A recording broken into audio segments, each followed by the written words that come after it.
오늘 중부와 영남 지방은 대체로 맑겠지만 호남 서해안과 제주 산지에는 눈이 조금 더 오는 곳이 있겠습니다. 강원 영동과 영남 동부 지역에는 건조주의보가 계속 내려져 있어 불이 나지 않도록 주의해야 합니다. 내일은 전국에 구름이 많이 끼는 가운데 아침에 인천과 경기 서해안에는 눈발이 날리는 곳이 있겠습니다. 내일 밤에는 경기 북동부와 강원 내륙 지역에 1cm 안팎의 눈이 내리겠습니다. 지금까지 아나운서 이영호입니다.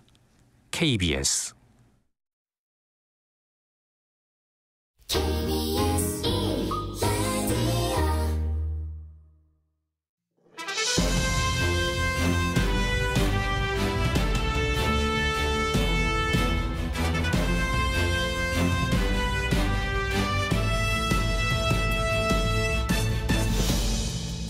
특집 KBS 1라디오 저녁.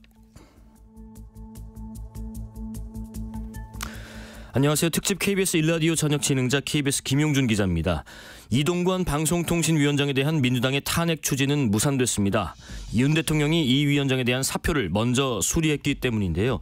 국회 본회의에서는 이정섭, 손준성 검사에 대한 탄핵안이 가결됐습니다. 민주당은 선거제 개혁 또 이재명 대표 체제 총선을 놓고 당내 갈등이 최고조고요. 부산 엑스포 유치 실패 이후 윤 대통령에 대한 지지율은 변동이 있었을까요? 오늘은 당내 비주류 의원 모임인 원칙과 상식 김종민 의원과 함께 이야기 나눠봅니다. 노래로 시작하겠습니다. 레니 크라비츠, It Ain't Over Till It's Over.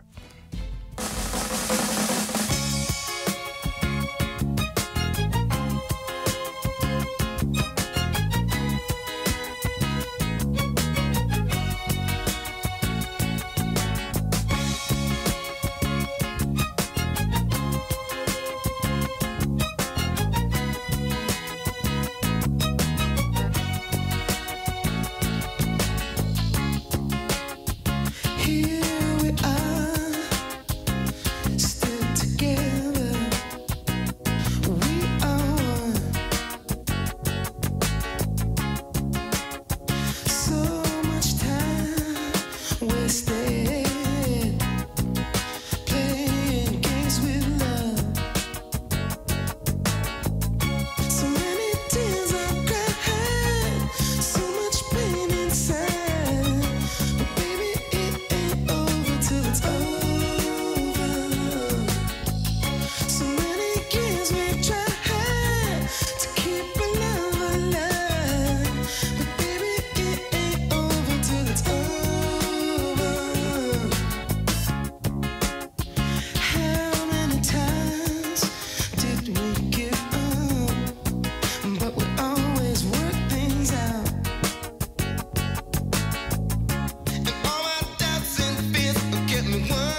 뉴스 브리핑입니다. 뉴스 브리핑 맡아주실 김민하 시사평론가 모셨습니다. 안녕하십니까? 안녕하세요. 네, 첫 소식은 앞서 오프닝 때도 말씀드린 이동관 방통위원장의 이 탄핵과 관련된 소식인데 표결을 앞두고 먼저 사의를 표명했고 대통령도 즉각 사표를 수리를 했지요. 그렇습니다. 어제 이제 이동관 방통위원장 예. 탄핵 소추안이 국회 보고가 됐기 때문에 오늘 이제 표결을 해야 되는 그런 날이었는데 네네.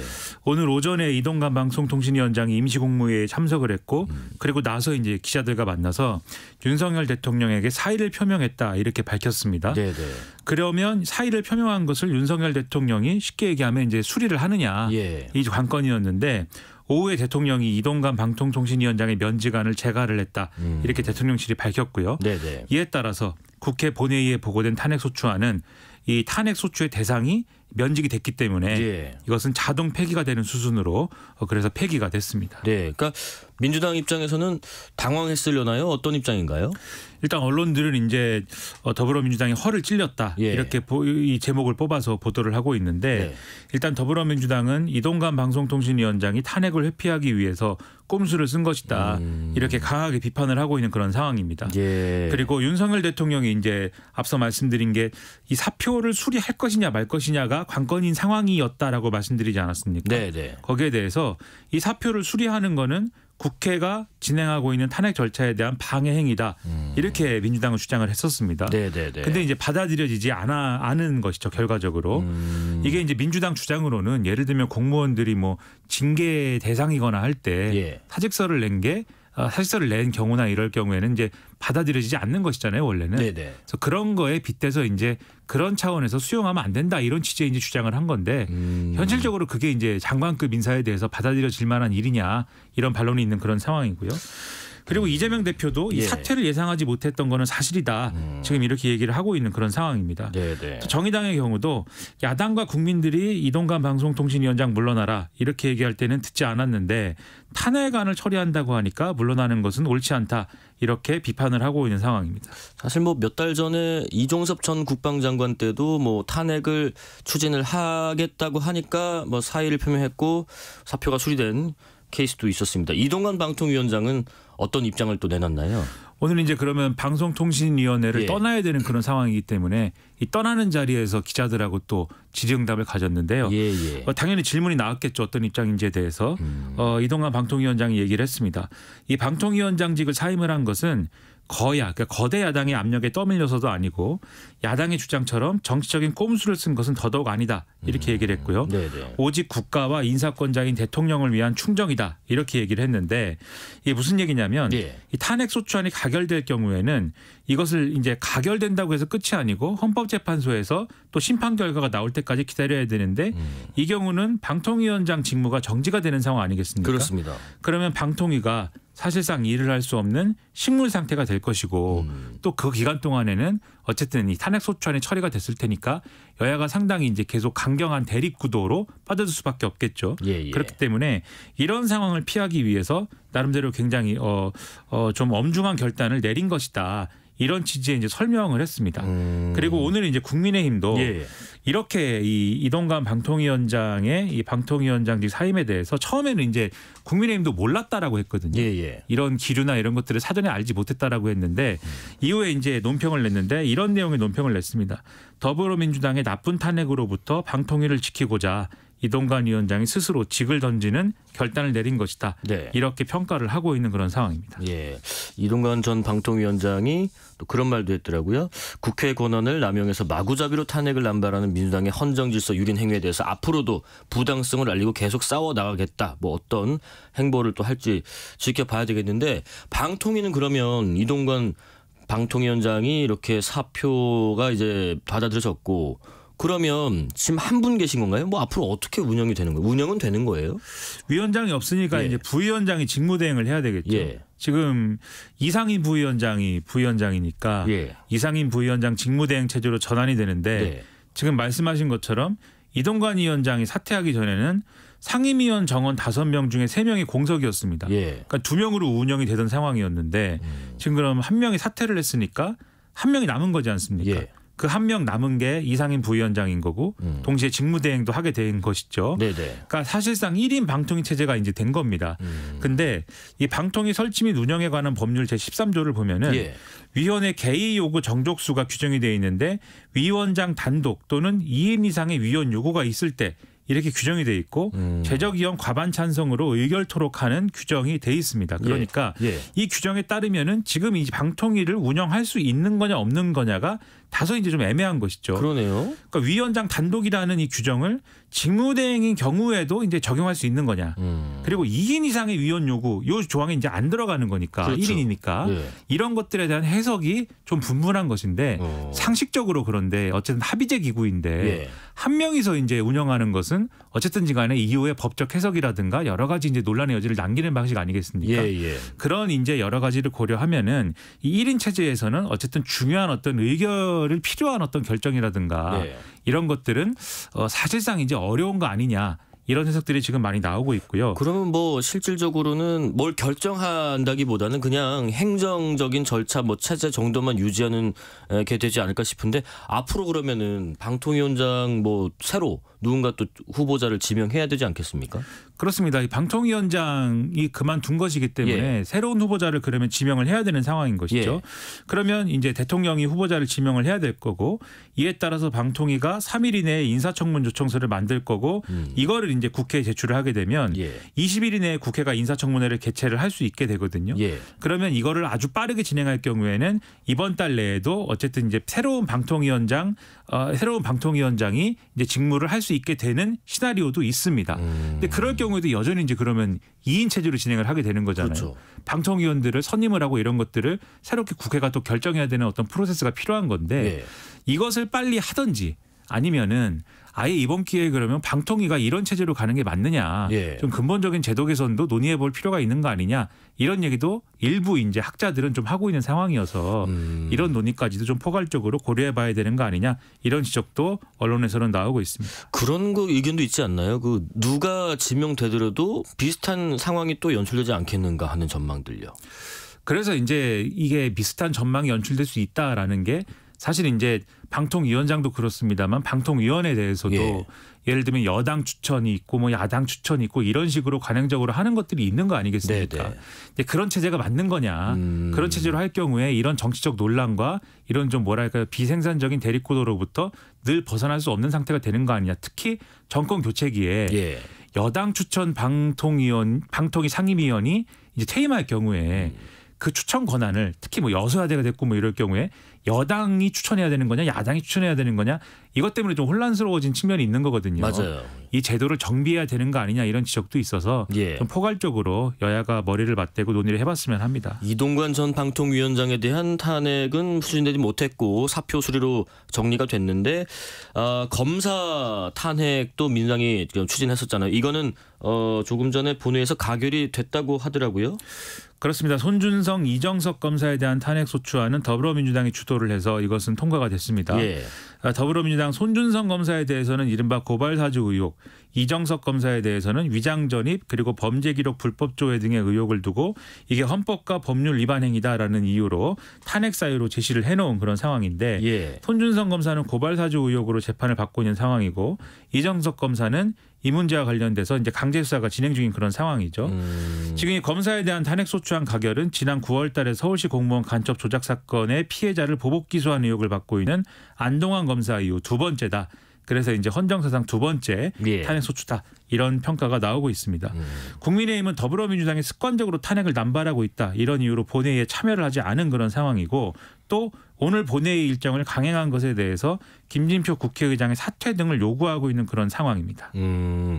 검찰 측에서도 입장을 조금 전에 내놨더라고요. 제가 잠깐 읽어드리면 뭐 이 말씀하신 그 대상 검사들에 대해서 이미 법령에 의거한 사법과 감찰 절차에 따라서 엄정한 감찰과 수사와 재판이 진행 중이기 때문에 탄핵 대상이라 할 수 없는데도 불구하고 또다시 정치적 목적으로 검사 탄핵을 소추한 점에 깊은 유감을 표한다라는 입장도 나왔습니다. 그러면은 이 검사 탄핵도 절차가 향후에 헌법재판소가 심사를 하는 건가요? 그렇습니다. 네. 마찬가지로 이것도 탄핵소추 아니기 때문에 공무원에 대한 탄핵소추 아니기 때문에 헌법재판소가 심사를 통해서 탄핵 여부를 최종적으로 결정을 해야 되고요. 예.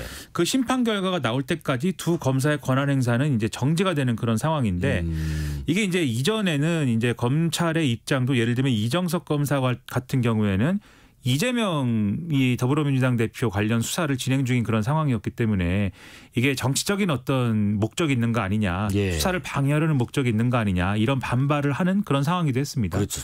근데 지금 말씀하신 바와 같이 지금 이정석 검사에 대해서는 강제 수사가 진행 중인 상황이어서 이재명 대표 관련 수사에서는 지금 빠진 상황이기도 하거든요. 예. 그런 측면까지 이제 같이 고려하면은 이제 여러모로 판단해 볼 지점이 있는 건데 지금 말씀하신 검찰의 입장 같은 경우에는 탄핵제도라는 것은 지금 말씀하신 대로 감찰이라든지 관련된 수사라든지 이런 걸 통해서 이 문제를 바로잡거나 또는 이제 처벌할 수 없는 그런 상황일 경우에 불가피한 경우. 그렇죠. 예. 최종적으로 탄핵이 아니면 이 문제를 바로잡을 수 없는 경우에 이제 최종적인 어떤 수단으로 추진해야 되는 것이라고 봐야 될 텐데 네네.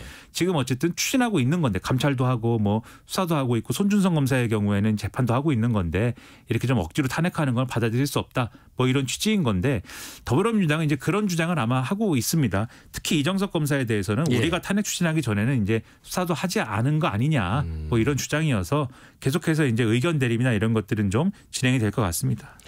정부가 또 노란봉투법 그리고 방송 3법 개정안에 대해서 제2 요구안을 의결을 일단 했네요. 그렇습니다. 한덕수 국무총리 주재 예. 임시 국무회의가 진행이 됐는데 이제 노란봉투법하고 방송 3법 개정안 그러니까 4개 법률 개정안이 있는 거죠. 예. 여기에 대해서 제2 요구안을 오늘 심의 의결을 했습니다. 그러니까 한덕수 총리는 오늘 모두 발언해서 이 법안들이 충분한 논의 없이 개정안이 통과가 돼서 매우 유감스럽고 안타깝다 이렇게 얘기를 했는데 이 개별적인 이제 이 의결에 대한 이유도 밝혔습니다.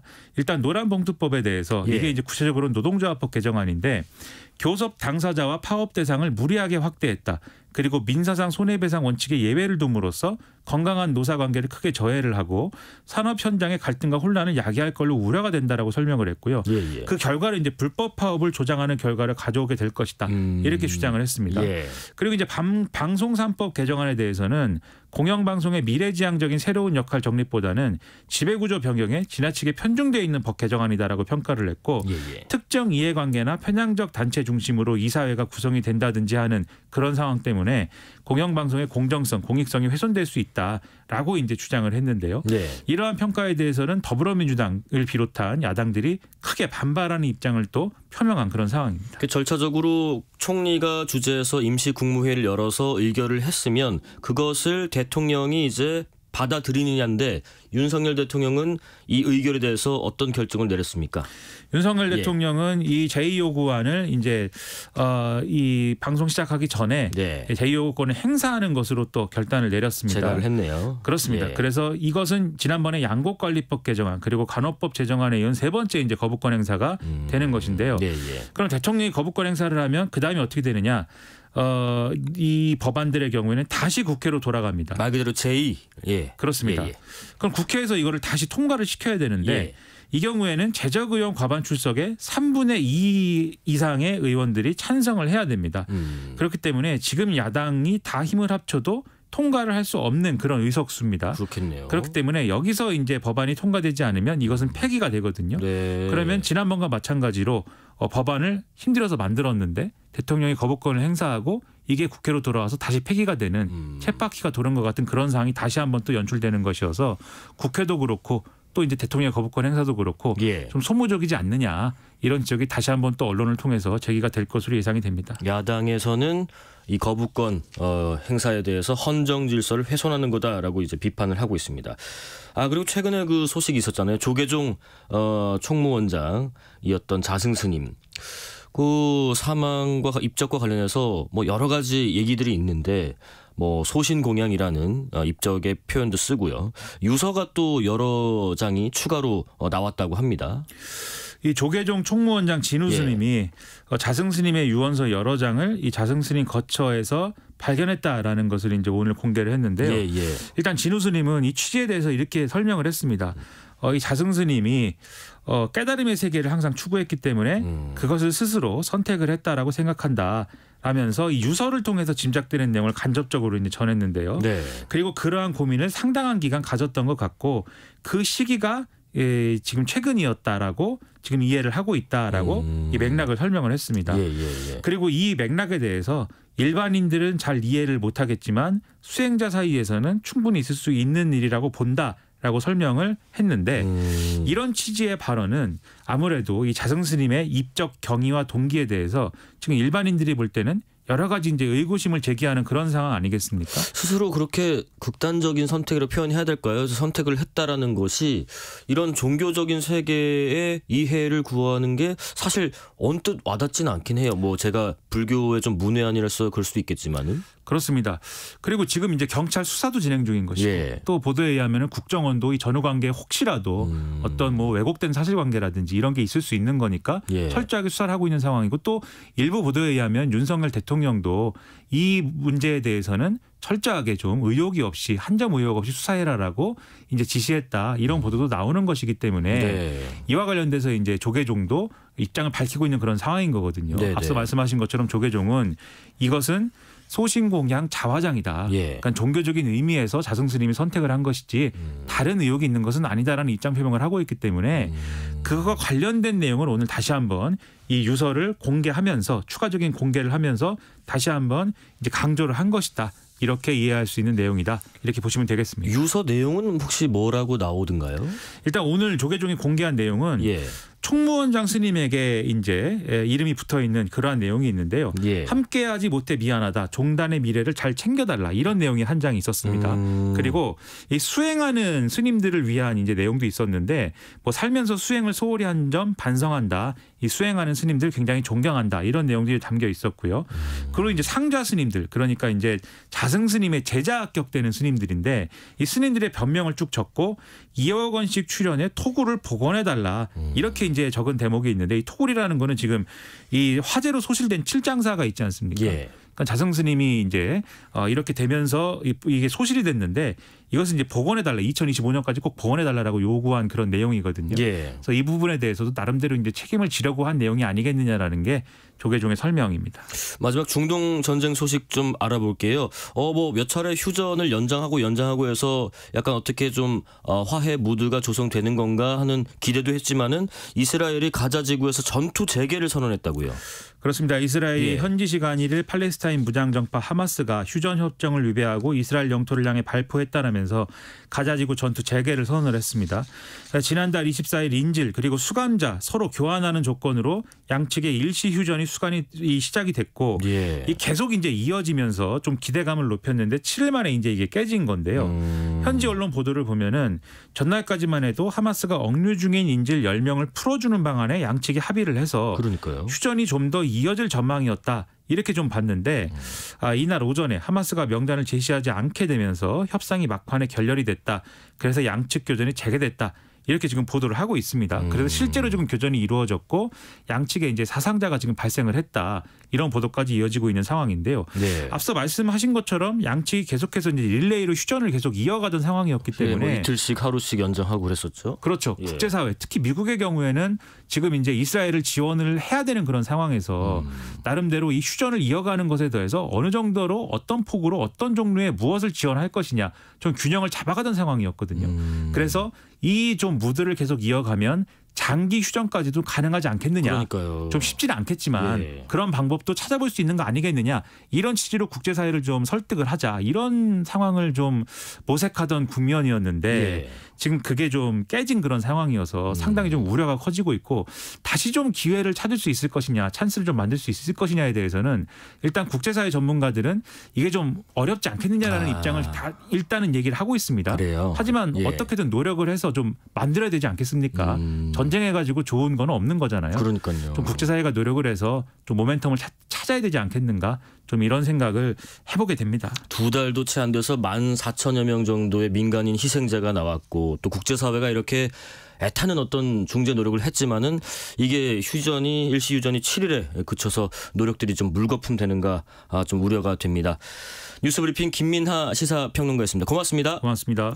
두아리파 그리고 엘튼 존의 콜드 하트 노래 듣고 이어가겠습니다.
실시간 교통정보도 알아보겠습니다. 교통정보센터 김민혜 씨 나와주세요.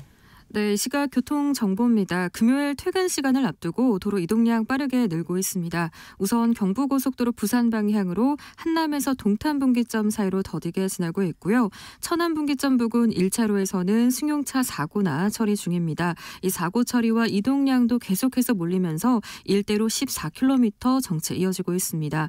이후 옥산분기점 더지나 외관에서 70물류까지도 막힙니다. 서해안고속도로는 서울 방향으로 서평택 분기점에서 팔탄 분기점까지 16km 정체되고 있고요. 비봉에서 용담터널, 더지나 광명역에서 금천 사이로 각각 6km 정체입니다. 청주 영덕고속도로 영덕 방향으로는 문희 1터널 부근 1차로에서 승용차 추돌 사고나 처리하고 있고요. 또 대구 외곽고속도로 상매 방향으로도 둔산 진입로 1차로에서 승용차 관련 사고나 처리 중입니다. 지금까지 KBS 교통정보센터였습니다. 한 주 사이 또 여론이 어떻게 요동치고 있는지 여론조사 분석해 주실 이강윤 정치평론가 모셨습니다. 안녕하십니까? 안녕하세요. 예, 오늘은 이제 조사 방법이 일부 좀 추가가 돼서 저희가 이 조사 형식을 좀 설명드리고 시작을 하겠습니다. 네. 이번 조사는 한국갤럽 조사 의뢰자 조사 기관은 한국갤럽 자체 조사고요. 조사 일시는 11월 28일부터 30일까지 전국 만 18세 이상 1,009명을 대상으로 했고요. 조사 방법은 이동통신 3사 제공, 무선전화 가상번호 무작위 추출로 응답 방식은 전화 조사원 인터뷰 방식이었고요. 그리고 오늘 리얼미터와 데일리안도 있습니다. 리얼미터는 미디어 트리뷴 의뢰로 여론조사 전문기관 리얼미터가 조사를 했고요. 조사 일시 비슷합니다. 11월 27일부터 28일 이틀 동안 전국 만 18세 이상 1,000명 대상으로 했고요. 무선 RDD 또 유선 RDD 표집 틀을 통한 자동 응답 조사 방식이었습니다. 마지막으로 데일리안의 의뢰로 여론조사 전문기관 여론조사 공정이 조사를 했고요. 11월 28일부터 29일 이틀 동안 전국 남녀 유권자 1,002명을 대상으로 전국 남녀 유권자를 대상으로 구조화된 설문지를 이용한 무선 100% RDD 방식의 ARS로 진행됐고요. 오늘 소개드리는 모든 여론조사는 중앙선거 여론조사 심의위원회 홈페이지에서 확인할 수 있습니다. 그러면 첫 번째로 뭐부터 볼까요? 한국갤럽의 대통령 직무수행 평가부터 한번 살펴보겠습니다. 네. 지금 보니까 한국갤럽에서 대통령 직무수행 평가 보니까 잘하고 있다가 32%, 잘 못하고 있다가 60%면 지난주랑 비교했을 때는 어떤가요? 잘 못하고 있다가 1%포인트 아주 소폭 올랐죠. 올랐고요. 매주 하는 거니까 이게 뭐 이렇게 급격한 변동치를 보이는 경우는 상당히 드뭅니다. 그리고 1%, 2%포인트 정도의 플러스 또는 마이너스는 거기에 특별한 의미를 부여하기에는 너무 적다. 그런 것이 있고요. 네네. 전반적으로 잘 못하고 있다가 60%에 육박하거나 예. 오늘은 이제 60이잖아요. 예. 이게 55%와 60%는 우리가 차별적 의미를 부여할 수 있겠죠. 예. 그런데 59와 60은 조사 당시의 응답자, 응답률 이런 거에 따라서 변할 수 있는 것이기 때문에 네네. 부정평가가 60이고 잘하고 있다는 32면 거의 2배가 조금 안 되잖아요. 예. 그러니까 상당히 그 차이가 아직도 많이 나고 있구나. 예. 이 점을 먼저 읽어내는 게 중요할 것 같고요. 네. 그러니까 지난주에 네. 비교하자면 큰 변동은 없습니다. 없다. 하지만 그래도 한번 좀 분석을 해보면 이게 조사 기간이 28일부터 30일까지였는데 네, 지금 아까 조금 예. 전에 세 군데 것을 다 소개를 해주셨는데 네네네. 27일부터 어제 30일까지 예. 조사가 다 이루어진 것들이지 않습니까? 네네. 그러니까 아주 최근 거라고 보는 게 마땅하고 예. 최근에 있었던 빅 이벤트 중에 하나는 부산 엑스포 취소, 예, 유치 우리가 불발. 실패했던 네, 거 네. 그런 것까지가 반영됐다고 봐야 되는 거죠. 그러니까 쉽게 말하면 어제 한 오후 2시 이전까지 나온 뉴스들에 대한 시민들의 반응은 대부분 포착이 됐다. 이렇게 보면 되겠죠. 그럼 부산 엑스포 유치에 대해서 뭐 일부 야권에서는 책임론 뭐 얘기를 하고 있는데 네네. 잘못하고 있다가 지난주보다 한 1% 정도밖에 차이가 안 난다면 네. 그렇게 큰 영향을 주지는 않은 건가요? 그렇죠. 우선 네. 부산 엑스포가 많은 기대와 정부에서 노력을 했는데도 결국은 실패를 했습니다. 예. 그리고 1위로 선정된 국가 우리가 꽤 표차가 컸잖아요. 119대 29였나요? 네, 표차가 컸는데 그렇게 크게 차이 나리라고는 어디서도 미리 예견을 하지 못했던 바이기 때문에 국민들의 실망과 의아함이 좀 커진 것 같고요. 또 반대로 그런 얘기도 있더라고요. 너무 또 기대치를 높여놓은 거 아니냐. 뭐 아무래도 정보력에 보도가 좀, 많았으니까. 예. 그리고 그 발표 직전까지 예. 우리가 많이 따라붙었다. 결선 투표에 가면은 우리가 역전할 가능성도 없지 않다. 이런 보도들이 많았기 때문에 자연히 기대치가 올라갔던 건 예. 맞죠. 예.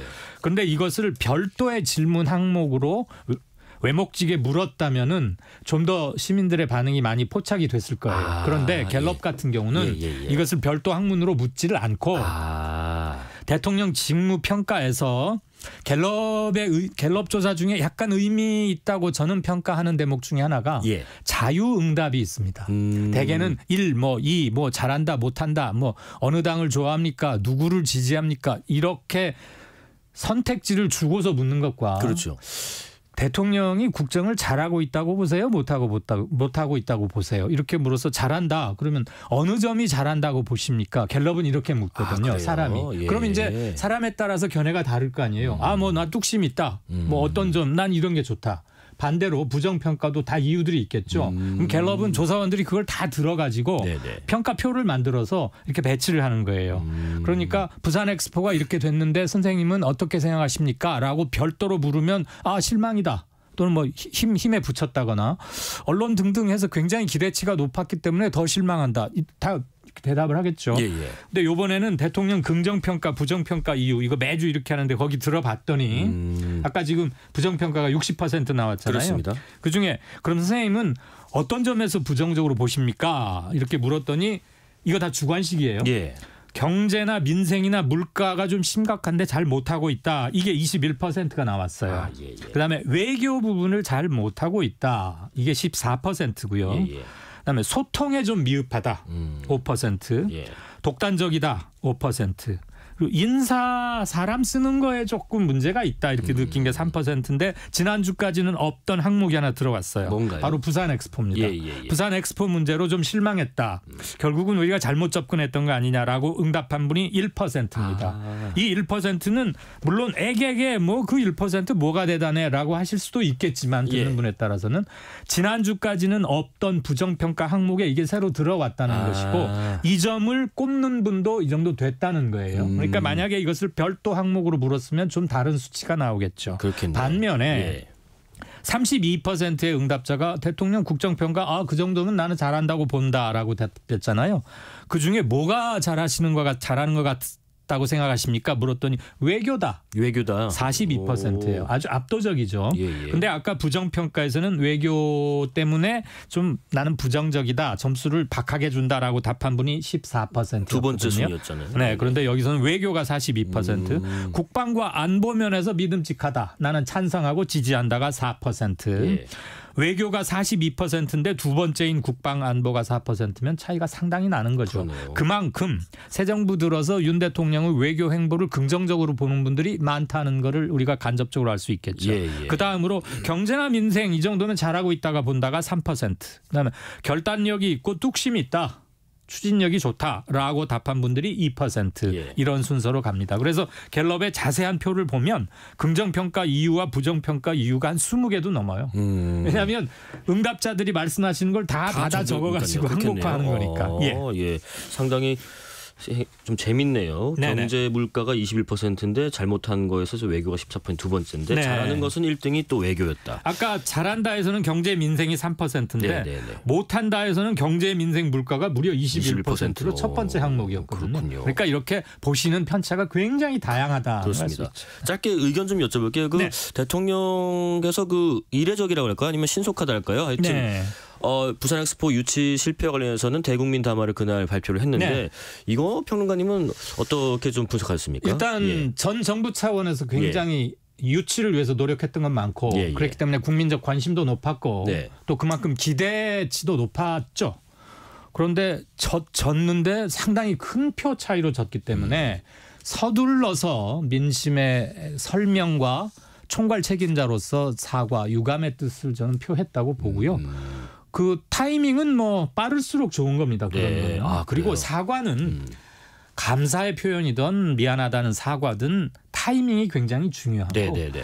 오래 시간이 흐를수록 좋지 않겠죠. 네, 그래서 사안이 발생하면 바로 예. 소통한다는 점에서 그런데 국민의 기대치를 감안해서 저는 적절했다. 그러나 이렇게까지 큰 표차가 난 것은 모두들 아직도 좀 많이 서운해하고 의아해하고 우리 정부의 표 흐름 미리 예견하고 분석하고 포캐스팅이라 그러죠. 그런 능력이 조금 떨어졌던 거 아니야? 이거 너무 차이가 났던 거 아닌가? 예, 대통령한테는 미리 정확한 정보가 들어갔을까? 그런 점은 사람들이 많이 아직도 얘기를 하더군요. 그렇습니다.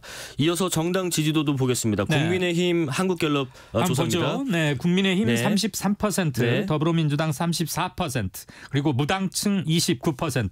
이거는 지금 길게 보면 올 한 해 계속되는 이런 패턴입니다. 계속 비슷한 경향인 것 같아요. 네. 무당층이 상당히 이거 역시도 높다. 네, 대통령 국정 직무 수행에 대한 평가와 거의 대동소이합니다. 네. 강서구청장 보궐선거 때 국민의힘이 참패했을 때 조금 차이가 벌어졌었고 예. 다시 전반적으로 쭉 해왔던 그동안의 지지선에 수렴되는 듯한 양상인데요. 무당층이 여전히 29%에 이르고 있다는 것은 양당의 짧게는 강서구청장 보궐선거 이후로 예. 또는 좀 더 멀리 봐도 올 한 해 어느 당도 사람들 마음에 썩 들지 못하고 있다. 그러니까 무당층이 굳건하게 30%를 거의 1년 내내 유지하고 있다. 제가 예전에 현역 기자 하면서부터 지금 오늘 이때까지 적어도 30몇 년간 뭐 여론조사를 직간접으로 보고 참고도 하고 기사도 쓰고 최근 몇 년간은 이걸 조사도 하고 분석도 했는데 예. 무당층이 30%에 특히 갤럽 조사에서 30%에 이르렀던 것은 제 기억으로는 처음입니다. 많으면 16, 7%였거든요. 네네. 지금 29% 때로는 30% 나와요. 이거는 굉장히 심각한 일이고 이례적인 정도가 아니고 초유의 일이다 이렇게 봅니다. 어쨌거나 정당 지지도 역시 큰 예. 변화는 없습니다. 무당층에 대해서도 지난주에 분석해 주셨고요. 네. 그리고 오늘 있었던 이벤트 중에 하나 그 이동관 방통위원장이 이제 전 방통위원장이 됐습니다. 이제 네. 사표를 대통령이 수리했고 그다음에 두 검사에 대한 탄핵안은 국회 본회의를 통과를 했습니다. 예. 이 과정들이 민주당의 어떤 지지율에도 영향을 미칠까요? 간접적으로는 영향을 미칠 수 있다고 봅니다. 예. 일단 탄핵이라는 것은 법률에 따라서 국회가 하는 행위잖아요. 예. 그리고 자주 있는 건 결코 아니고 또 합당한 법률 위반과 그럴 만한 사안이라고 할 때 되는 것이지 또 이번 탄핵 건은 한번 했다가 국힘이 필리버스터를 취소하는 바람에 본회의 일정이 빨리 예, 철회되면서 예. 철회를 했다가 며칠 후에 특별한 뭐 변동 없이 다시 내는 그러니까 뉴스를 꼼꼼히 보는 기자나 촉각을 곤두세우고 있는 몇 %의 정치 고관심층이 아닌 분들께서는 뭐지? 왜 이래? 뭐 며칠 전에 한다고 그러더니 안 했어? 네. 근데 또 뭐야? 예. 탄핵안을 내서 오늘 원래 오후 2시에 국회 본회의 열어서 하기로 했는데 그 전에 사표를 냈고 대통령이 사표를 수리했잖아요. 그렇습니다. 그러면 이건 탄핵안에 올려야 되는 거냐 말아야 되는 거냐부터 헷갈리기 시작했고 민주당으로서는 뭐 차마 거기까지 예상은 못했으리라고 봐요. 의표를 찔렸다는 표현도 누군가 하던데 예. 저는 뭐 그렇게 볼 수 있다고 보고 어쨌거나 그럼 탄핵에 대한 정확한 입장은 뭔가 왜 매끄럽지 못한가 그리고 탄핵을 국회에서 통과시킨다고 해도 결국은 헌법재판소에 가서 최종 인용 여부가 결정되는 거지 않습니까? 그런데 탄핵이 미치는 파장은 적지 않죠. 그렇습니다. 그런 점에서 진중하지 못하다고 보는 점도 있을 것이고 탄핵을 피하기 위해서 부랴부랴 사표를 냈던 거 아닌가. 탄핵 사유에 대한 원인 무효처럼 되어버리는 거니까 양론이 있을 겁니다. 어쨌거나 민주당으로 봐서 이게 썩 달가운 일은 아니겠죠. 그 뭐 저 방통위원장 탄핵안 같은 경우는 중간에 두 번째 철회했을 때는 또 이동관 방통위원장의 탄핵안인데 또 검찰청법을 갖다 적어서 또 빠지고 있더라고요. 그런 면에서는 좀 진중하지 못한 부분이 있었던 것 같고요. 예, 아무튼 뭐 자그마한 실수부터 좀 있었습니다. 리얼미터 이번에는 조사를 볼게요. 네. 신당 창당 관련된 건데 보수에서는 이준석 전 대표, 또 진보에서는 송영길 전 대표, 리얼미터 조사에서는 신당 움직임에 대한 여론의 추이 분석이 또 어떻게 됐나요? 예, 우선 지금 신당이 몇 개가 될지 사실 잘 모르겠어요. 예. 이준석 신당이 과연 될지 모르겠는데 이 전 대표가 계속 발언해 오는 거 보면 돌아가기엔 좀 늦은 거 아니냐 이런 거 있고 그에 비하면 송영길 신당은 이준석 신당보다는 훨씬 톤이 낮은 채로 검토할 수도 있다는 거였고 조국 신당 얘기도 일부 나오곤 해요. 예. 자, 우선 두 가지를 한번 보죠. 조사를 했으니까. 이준석 신당에 대한 지지 여부. 나는 지지하겠다 15.8%. 약 이게 한 거의 3주 전에 처음 얘기 나왔을 때에 비하면 좀 줄었습니다. 반대한다, 지지 의향 없다는 61.8%예요. 상당히 차이가 납니다. 판단 보류하겠다 19%. 그렇습니다. 송영길 신당에 대해서는 지지할 생각 있다 13.9, 그러니까 14. 이준석 신당보다도 조금은 낮죠. 근데 뭐 송영길 신당이 이준석 신당에 비해서 그렇게 많이 언급되었던 건 아니기 때문에 송영길 신당 얘기를 모르시는 분도 제법 계실 겁니다. 그 점은 감안하고 이 숫자를 좀 읽으면 좋을 것 같고요. 지지 의향 없다 57.7. 그런데 이준석 신당이 조금씩 줄어드는 건 두 가지로 볼 수 있을 겁니다. 우선 첫째, 정말 이준석 신당이 뜬다면 이준석 전 대표가 특별히 강한 그룹 지지층이 좀 넓은 데가 있잖아요. 강한데. 그래서 결국은 보수당이 분열되고 내년 총선에 득표에 좀 어려워지는 거 아니냐. 근데 아주 미세한 표 차이로 갈리는 몇몇 수도권 같은 데서는 국민의힘이 타격이 크겠구나. 그래서 보수적인 견해를 갖고 계신 분들은 분열에 따른 패배를 우려해서도 좀 지지율이 낮아가는 것 같고요. 또 하나는 이준석 신당 얘기 나오고 한 일주일쯤 있다가 한동훈 법무장관의 뭐 대구, 대전, 울산 다닌 것 여러 가지 지방 행보 그다음에 이렇게 정치로 나오는 거 아니야 그래가지고 굉장히 기사도 많았고 행보도 넓었죠. 그리고 통상적인 장관들 행보라고 보기에는 좀 너무 좀 대중적인 행사 이런 것도 많았고 물론 가는 곳마다 뭐 시민들의 반응이 또 뜨겁기도 했다고 해요. 그래서 이준석이 설령 나간다고 해도 떨어져 나간다고 해도 한동훈으로 그것을 커버하거나 또는 한동훈으로 이준석을 잡을 수도 있겠다. 뭐 EEJ 이런 말 하잖아요. 두 사람이 들으면 좀 불쾌하겠지만 그리고 용산에서 들으면 이강윤 평론가 너무 많이 나가십니다. 이렇게 말 수도 있겠지만 사람들이 볼 때는 꼭 이준석에 목매달 게 아니고 한동훈 효과로 이준석의 분리 효과, 떨어져 나가는 효과를 덮을 수도 있겠네라는 생각을 하시는 분도 개중에는 있을 겁니다. 그래서 더더욱 이준석 신당에 대해서 조금 더 관심이 떨어지는 것. 거기에는 한동훈의 정치적 부상. 그런데 한동훈 장관은 국회 오갈 때마다 기자들 마치 도어 스태핑 하듯이 아주 칼같이 조목조목 그리고 기자들 말 긴 거 싫어하잖아요. 따서 쓰기 좋게 짧게 말하니까 기자들이 늘 몰려가지고 늘 기사가 나와요. 맞아요. 그럼 사람들이 보면 저렇게 말하는 장관이 없었거든요. 그렇죠. 되게 원칙에 입각해서 노력하겠습니다. 들으나마나 한 소리들을 맨날 장관은 했는데 이 사람은 들으면 그냥 다 기사거든요. 야, 저 사람 대차네. 저거 뭐야? 어떨 때는 딱 질문을 받고 준비된 메모를 꺼낼 때도 하듯이. 있어요. 네네. 오히려 기자보다 더 명쾌하게 뭘 짚어버리고 맞아요. 그래서 야, 저 좀 심하다라고 하는 사람도 있고 예. 거기에서 모종의 카타르시스를 느끼는 분들도 있을 거예요. 그래서 아무튼 한동훈은 1년 6개월 전에 장관 10몇 명이 쭉 스타트를 했는데 가장 여러 면에서 뭐라고 표현해야 돼요? 이거 표현 잘못하면 저 욕먹는데 아무튼 눈에 띄어요. 네. 좋은 의미로든 나쁜 의미로든. 이슈가 되고 있다. 그래서 한동훈은 네. 한동훈 장관이 정계에 나온다고 하는 게 사람들은 별 이상하게 안 받아들여요. 예. 그런 점이 작용을 했다. 송영길 신당은 아직은 뭘 얘기하기는 힘든 국면이고 예. 더군다나 오는 8일 검찰 소환조사 드디어 부른다는 거 아닙니까? 예. 첫 소환 때 뭐가 이루어지진 않겠지만 이 법률 리스크가 계속 간다면 송영길 개인의 정치 행보 그리고 신당도 탄력을 받기에는 조금은 주춤거릴 수 있지 않겠느냐 그렇게 예. 보는 게 일반적인 관측 아니겠습니까? 그렇습니다. 마지막으로는 좀 언급 정도 하고 네. 넘어가야 될 것 같아요. 네. 시간상 한동훈 장관 이름을 언급한 김에 네. 데일리안이 국민의힘 후보로 한동훈 법무장관이 총선에 출마하는 것에 대해 어떻게 생각하는지 조사했다고 하는데 간략히 설명해 주시죠. 앞으로도 이 뉴스는 계속 나올 것 같으니까 일단 한번 짚고 가죠. 예. 한동훈 장관 국힘 후보로 총선 출마한다. 전체 응답자의 51.4%. 둘 중에 하나가 조금 넘죠. 예. 찬성이다. 와서 정치해라. 반대다. 예. 38.6. 잘 모르겠다. 10%입니다. 10%. 그런데 응답할 때 어느 정당 지지인지도 묻잖아요. 국힘 지지자들한테 물었더니 여기서는 압도적이에요. 국힘 지지자의 무려 81.8%가 80%가 넘어요. 정치해라. 예. 찬성한답니다. 예. 참고로 여론조사에서 80%를 넘었다는 것은 그냥 전부라고 봐도 됩니다. 그렇겠네요. 네. 독도는 일본 땅입니다. 어떻게 생각하십니까? 그러면은 예, 그 맞습니다라고 답하는 분들이 한 5% 나올 거라는 여론조사계의 정설 같은 그 오래된 얘기가 있거든요. 그거와 비슷할 정도로. 해는 동쪽에서 뜬다 예. 가지고도 아니다라고 하는 사람들이 꼭 나오는데 81.8%면 저는 90% 넘는 그런 가중치를 부여할 수도 있다는 생각이고 네네. 국힘 지지자의 13.2%만이 반대를 선택했어요. 민주당은, 반면에 예. 민주당 지지자 중에서는 61.9%. 네. 그러니까 10명에 6명이 조금 넘습니다. 나는 반대다.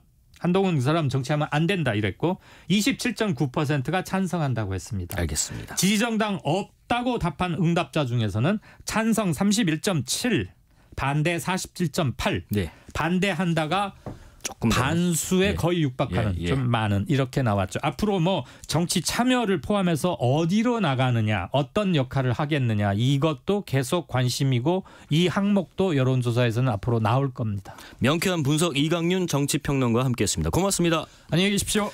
015B 그리고 오웬의 세월의 흔적 다 버리고 듣고 이어가겠습니다.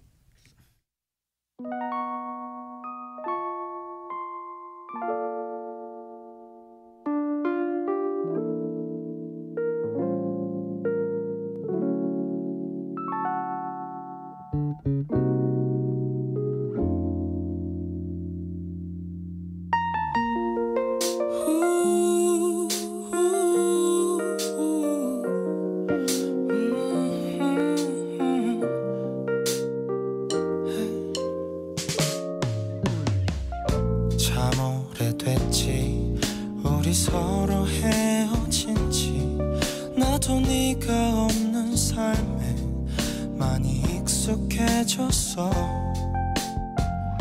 네가 그리워 한때는 친구에게 전화를 해 끝도 없이 울기도 했지. 이젠 모든 게 지난 일이야. 힘겹게 버텨왔던 모든 일들이 난 괜찮은 척 웃을게. 넌 하나도 신경 쓰지 마. 대신 너에게 부탁할게. 우리 아름답던 기억들 하나도 잊지 말고 이 세상 또 동안만 간직하고 있어줘. 모든 시간 끝나면 세월의 흔적 다 버리고 그때 그 모습으로 다음 세상에서 우리 다시 만나자.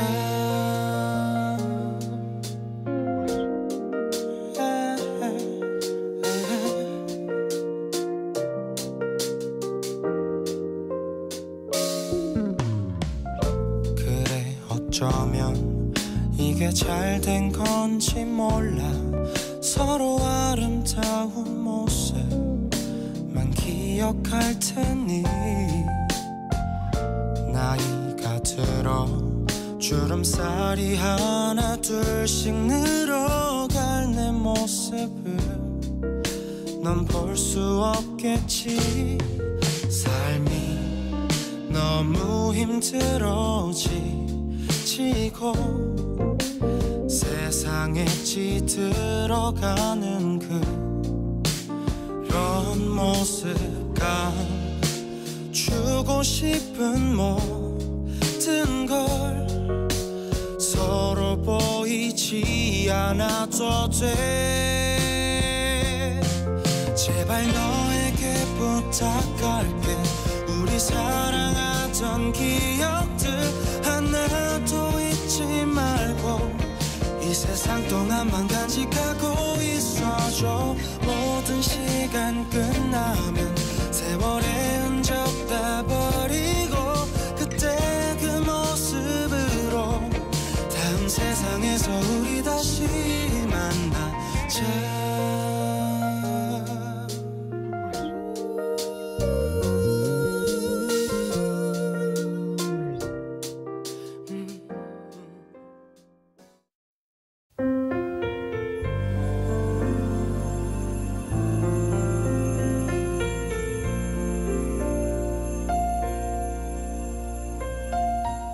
KBS 라디오 연중기획 희망충전 대한민국 562번째 이야기. 안녕하세요. 아나운서 이현주입니다. 가영이는 세상에 태어나자마자 입양시설로 보내졌습니다. 얼마 뒤 부모님의 재결합으로 집으로 돌아오긴 했지만 세 식구가 같이 산 시간은 단 2주뿐. 다시 이모 집에 맡겨진 가영이는 8살이 된 지금까지 이모를 엄마라고 부르며 살고 있는데요. 하지만 최근 이모에게 뇌혈관 질환이 생기며 가영이 양육에도 빨간불이 켜졌습니다. 아픈 몸으로 일까지 할 수 없어 경제적으로 무척 힘겨운 상황. 이모는 가영이를 시설로 보내는 게 지금보단 낫지 않을까 고민도 했지만 사랑하는 딸 가영이 없인 도저히 살 자신이 없습니다. 가영이와 이모가 오래도록 서로를 바라보며 살 수 있도록 여러분이 두 손을 꼭 잡아주세요.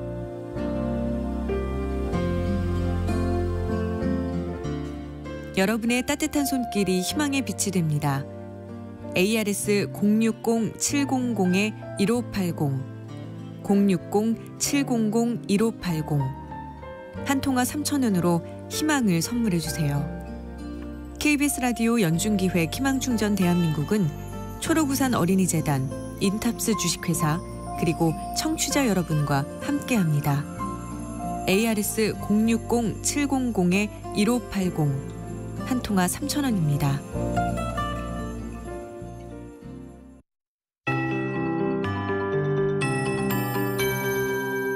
KBS 58분 날씨.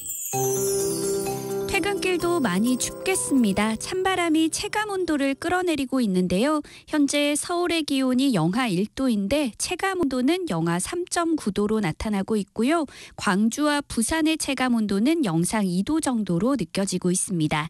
내일은 한겨울 추위는 토요일인 내일 아침까지 이어지겠습니다.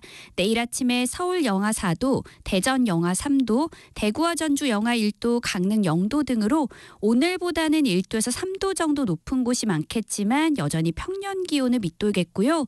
철원은 영하 10도까지 떨어지는 등 강원 내륙과 산지는 내일도 영하 10도 안팎의 기온을 보이겠습니다.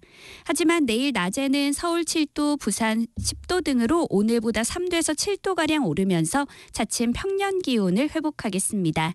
지금 제주 산지에는 대설주의보가 발효 중입니다. 제주도에는 밤까지 비나 눈이 가끔 내리면서 제주 산지에 1에서 5cm 정도의 눈이 더 쌓이겠고요. 내일은 아침부터 오전 사이 서울 경기에 눈이 날리는 곳이 있겠습니다. 또 내일 밤에는 경기 북부에 1cm 미만, 강원 중북부 내륙과 산지에는 1에서 3cm 정도의 눈이 오겠고요. 지금 강원 영동과 경상도 해안 지역에는 건조주의보가 발효 중이어서 불조심하셔야겠습니다. 현재 서울의 기온은 영하 0.1도입니다. 송소진입니다.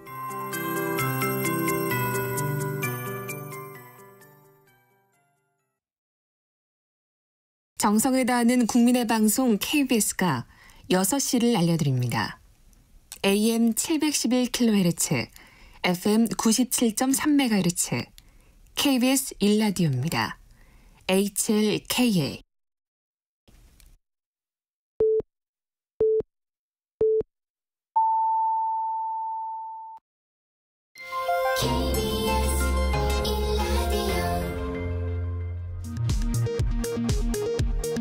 이 시각 라디오 정보센터 뉴스입니다. 윤석열 대통령이 이동관 방송통신위원장의 사의를 수용함에 따라 국회 본회의에 보고된 탄핵소추안은 자동 폐기됐습니다.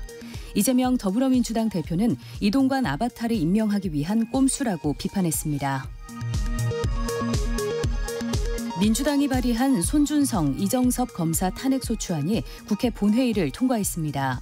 본회의에 불참한 국민의힘은 국회의장 사퇴 촉구 결의안을 당론으로 발의했습니다. 윤석열 대통령이 국회 본회의를 통과한 노동조합법, 일명 노란봉투법과 방송3법 개정안에 대한 제2요구안을 제거했습니다. 야당과 노동계는 반발하고 있습니다. 윤석열 대통령과 김건희 여사가 오는 11일부터 14일까지 네덜란드를 국빈 방문할 예정이라고 대통령실이 밝혔습니다. 태광그룹 이호진 전 회장의 업무상 횡령 배임 의혹을 수사하는 경찰이 세 번째 압수수색에 나섰습니다. 이 전 회장은 광복절 특별 사면 2달여 만에 횡령 배임 혐의로 다시 수사 대상에 올랐습니다. 지금까지 라디오 정보센터 조진주였습니다.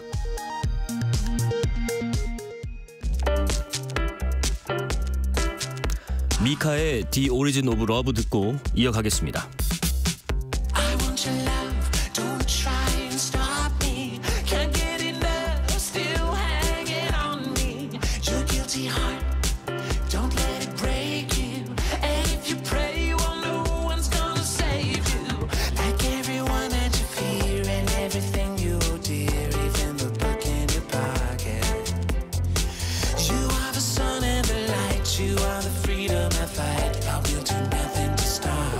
The origin is you.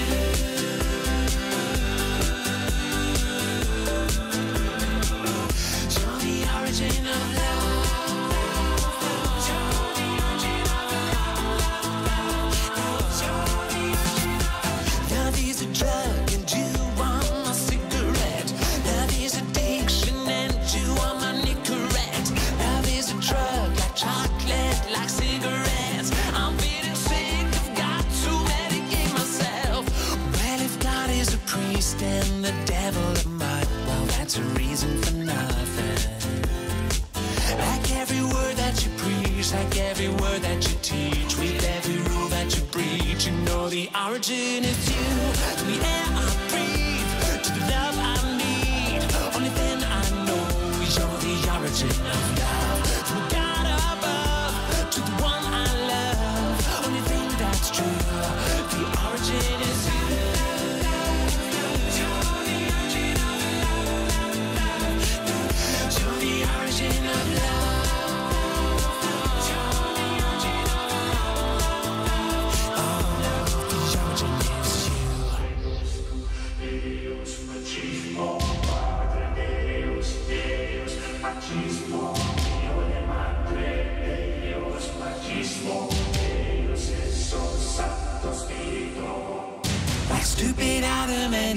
they found their love in a tree. God didn't think they deserved it.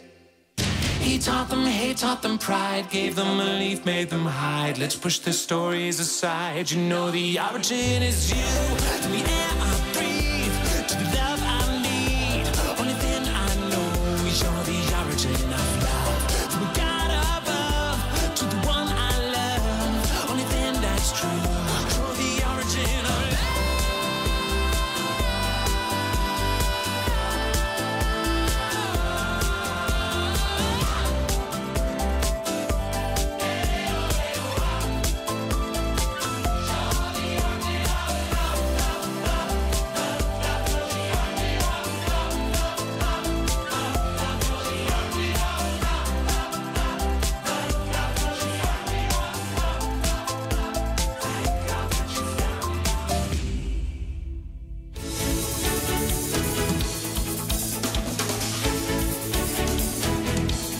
민주당의 이동관 방송통신위원장 탄핵안 처리를 앞두고 윤석열 대통령이 이동관 위원장의 사표를 수리했습니다. 한편 민주당은 선거제를 놓고 명분과 실리 사이에서 팽팽한 당내 갈등을 보이고 있는데요. 민주당의 정풍운동을 지향하는 당내 비주류 의원 모임 원칙과 상식 김종민 의원과 이야기 나눠봅니다. 의원님 안녕하십니까? 예, 안녕하세요. 국회 상황이 굉장히 급박하게 돌아가고 또 바쁘셨을 텐데 또 나와주셨네요. 오시는데 좀 문제가 없으셨나 봅니다. 예, 좀 아까 탄핵 표결이 좀 일찍 끝나서요. 예. 표결도 참여하셨고요, 당연히. 네네. 일단 그 민주당이 재발의한 이동관 방통위원장과 검사 2명에 대한 탄핵 추진. 먼저 이동관 방통위원장이 이제 사의를 표명했고 윤 대통령이 뭐 저 거의 즉각 사표 수리했고요. 예. 이동관 탄핵안 자체가 무의미해졌다라는 얘기도 있습니다. 이거는 예상을 하셨나요? 아니요, 저는 예상을 못했고요. 예. 근데 지금 국민의힘이 어떤 식으로든지 무슨 뭐 대응을 할 거다 네. 이렇게 생각을 했는데 네네. 사퇴하는 것도 하나의 방법이었거든요. 그래서 그게 있긴 있는데 그렇게 할까? 네, 그랬는데 결국 뭐 그 방법을 썼네요. 그럼 뭐 일각에서 뭐 좀 허를 찔렀다 이런 표현에도 동의하시나요? 그러니까 뭐 확실하게 그거를 예상한 건 아니니까 예. 조금 당황하거나 아니면 뭔가 약간 조금 예상하지 못했던 상황인 건 맞죠. 예. 저번에 그 왜 이종섭 전 국방부 장관 때도 그때도 이제 탄핵 추진할 때 이번하고 좀 비슷한 상황이 연출됐었고 또 지난달에 이동관 전 위원장 탄핵을 처음 발의했을 때도 국민의힘의 그 필리버스터 이게 이제 좀 처리가 되면서 탄핵 표결이 무산됐고요. 계속해서 이런 상황이 좀 반복되는 것 같기도 합니다. 어떻게 보시는지요? 아무래도 예. 국민의힘이 소수파 아닙니까? 예. 소수파는 여러 가지 머리를 많이 써야 돼요. 숫자가 부족하니까. 예. 그리고 이제 다수파는 사실 머리를 그렇게 많이 쓸 필요는 없습니다. 숫자가 전국대로 가면 많으니까 예. 이제 절차대로 가면 되는 거고. 그러니까 아무래도 소수파가 여러 가지 방법을 찾아내면 뭐 그게 좀 의외의 상황이 올 가능성이 높은 거죠. 좀 의외의 상황을 맞은 것은 맞는 것 같다는 말씀이신 것 같고. 이동관 이제는 전 위원장이 이 사의의 변으로 이런 얘기를 했습니다. 위원장직 사임은 거야의 압력에 떠밀려서도 정치적 꼼수도 아니다. 오직 국가와 인사권자인 대통령을 위한 충정에서다. 방통위가 식물 상태가 되고 탄핵으로 여야 공방을 하면서 국회가 전면 마비되는 것을 볼 수 없다. 마지막으로 국회의 권한을 남용해서 마구잡이로 탄핵을 남발하는 민주당의 헌정질서 유린 행위에 대해 앞으로도 부당성을 알리고 계속 싸우겠다라고 했습니다. 이 입장에 대해서 코멘트를 좀 해주신다면요. 그래서 뭐 그만둔 분 입장인데 뭐 코멘트까지 할 건 없고요. 네. 오늘 오후에 그 이동관 전 방통위원장이 사표가 수리되고 난 다음에 네. 그 이제 의원들 단톡방에 그런 밭글이라고 그래서 뭐 전달되는 거니까 사실인지 모르는 네. 그런 글이 올라온 게 받은 글 뭐 이런 거요. 예. 이게 탄핵 때문에 사표를 낸 게 아니고 예. 경질된 거다 사실상. 경질된 거다. 예. 최근에 특히 이제 연합뉴스하고 YTN 민간 매각 과정에서 예. 뭔가 잡음이 좀 있었는데 그 과정에 대해서 이동관 위원장이 상당히 무리수를 두는 바람에 예. 사실상 경질된 건다. 뭐 이런 문자가 돌았어요. 이게 이제 그 기자들 사이에서 돌던 것 같은데 예. 뭐 사실인지는 모르겠지만 하여간 지금 이게 사퇴냐 아니면 경질이냐를 놓고도 조금 더 지켜봐야 될 것 같습니다. 예. 지난번 전 국방부 장관 때도 그런 게 돌긴 했었어요. 이건 사실상 뭐 경질이었다는 식의 받은 글. 이번에도 그런 글들이 단톡방에 이제 돌았다고 말씀해 주셨고. 그러면은 방통위는 지금 이상인 부위원장 대행 체제인데 한 명이잖아요. 원래도 정원 5명 중에 3명이 공석이한 상태인데 1인 체제가 뭐 가능한 건지도 싶고요. 후임이 오더라도 이제 공백이 예상되는 상황이고 지금 말씀하신 것들 방통에서 결론 내려야 될 사안들이 많지 않습니까? 뭐 YTN 최재 두주 변경, 뭐 이사 승인, 재승인, 재허가, 지상파 3사 마찬가지고요. 이런 것들은 연내 처리가 사실상 좀 어렵나요? 지금 상태는 어렵지 않겠습니까? 빨리 방통위원장이 임명이 돼야 이게 해결이 되지. 뭐 한 사람이서 회의를 못 하잖아요. 네.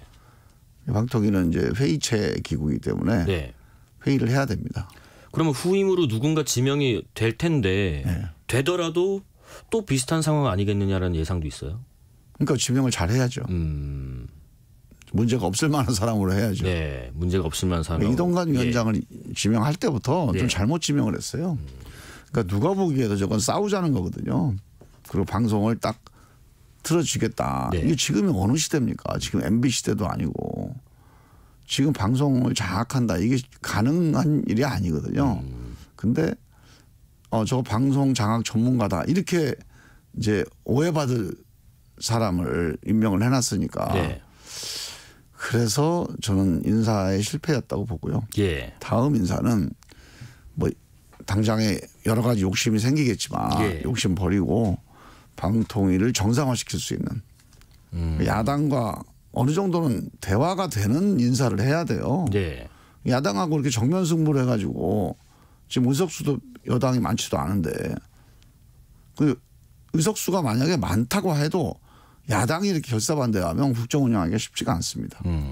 저희가 우리 참여정부 문재인 정부 때 우리가 180석이었고 저쪽에 100석이었잖아요. 그래도 막 결사항전을 하면 여론이 돌아서요. 그래서 국정 운영이 쉽지가 않습니다. 그래서 저는 윤석열 정부가 지금이라도 국정은 여야가 협력해서 해나가는 거다. 이 원칙에서 좀 벗어나지 않았으면 좋겠어요. 사실 어느 나라나 대화와 타협이 민주주의의 최고의 원칙이거든요. 대화하고 타협하지 않으면 민주주의는 앞으로 갈 수가 없어요.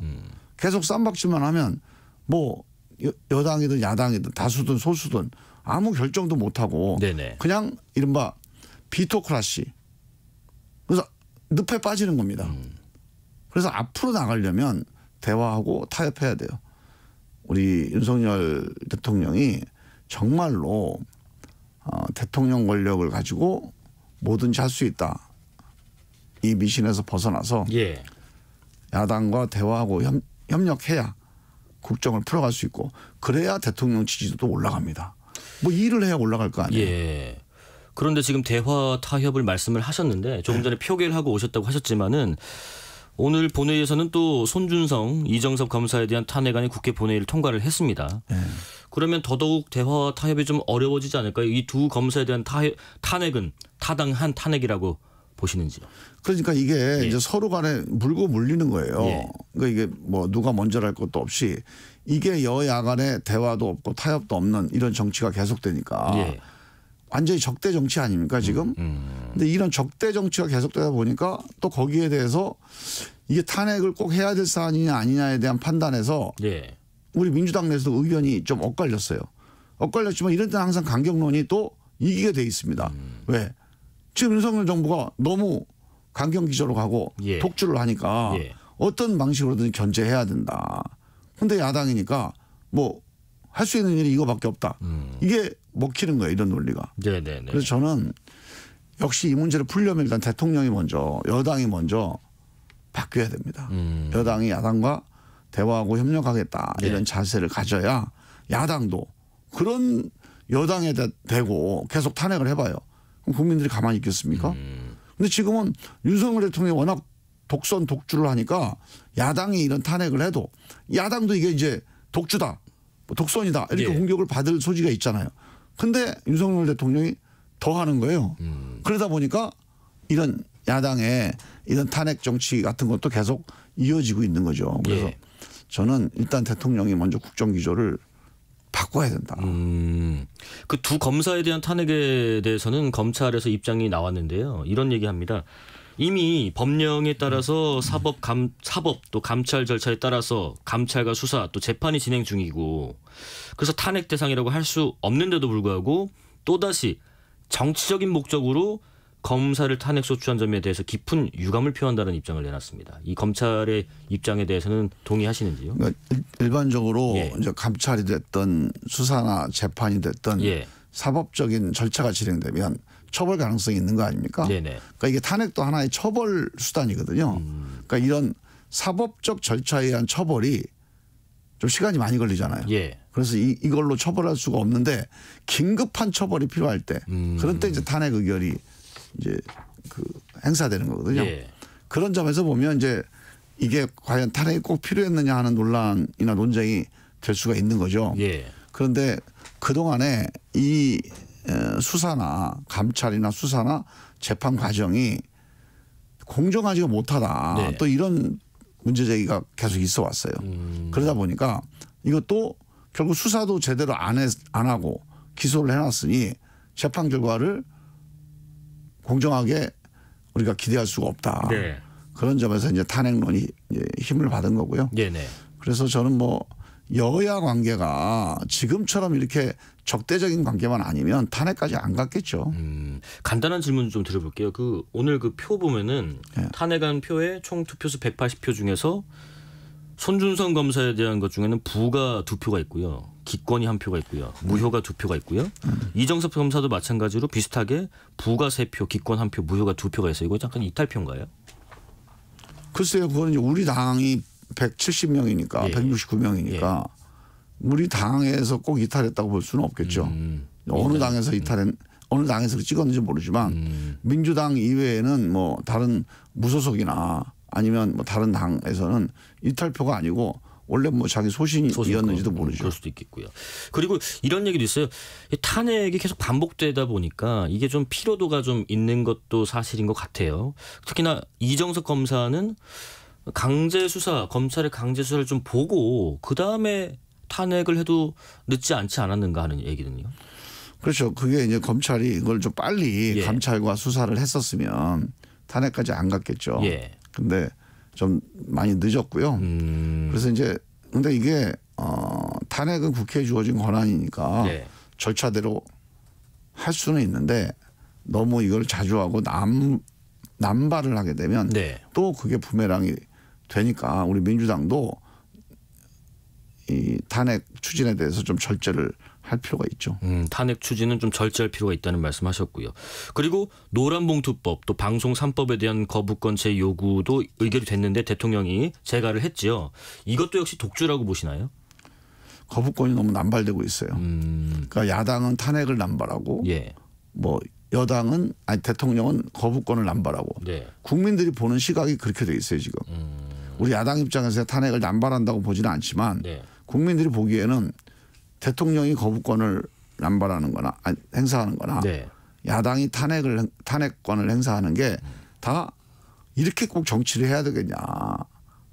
그러니까 누구 잘못을 떠나서 예. 여야가 모두 이 정치가 비정상이다. 이런 인식을 좀 가질 필요가 있습니다. 그래서 저는 예. 뭐 우리 야당 입장에서 보면 윤석열 대통령이 잘못했다고 생각은 하지만 네. 그럼에도 불구하고 우리 야당도 윤석열 대통령의 국정기조를 좀 바꿔내서 빨리 좀 정상적인 정치가 되도록 거부권과 탄핵이 많이 나오는 정치는 건 정상 정치는 아니에요. 네네네네. 서로가 서로를 부정하고 있는 거니까요. 어떻게 보면은 민주당의 그럼 다음 스텝은 쌍특검 법안 처리인지 궁금하고요. 그러면 내년도 예산안 협의는 더 꽉 막힐 것 같은데 어떻게 생각하세요?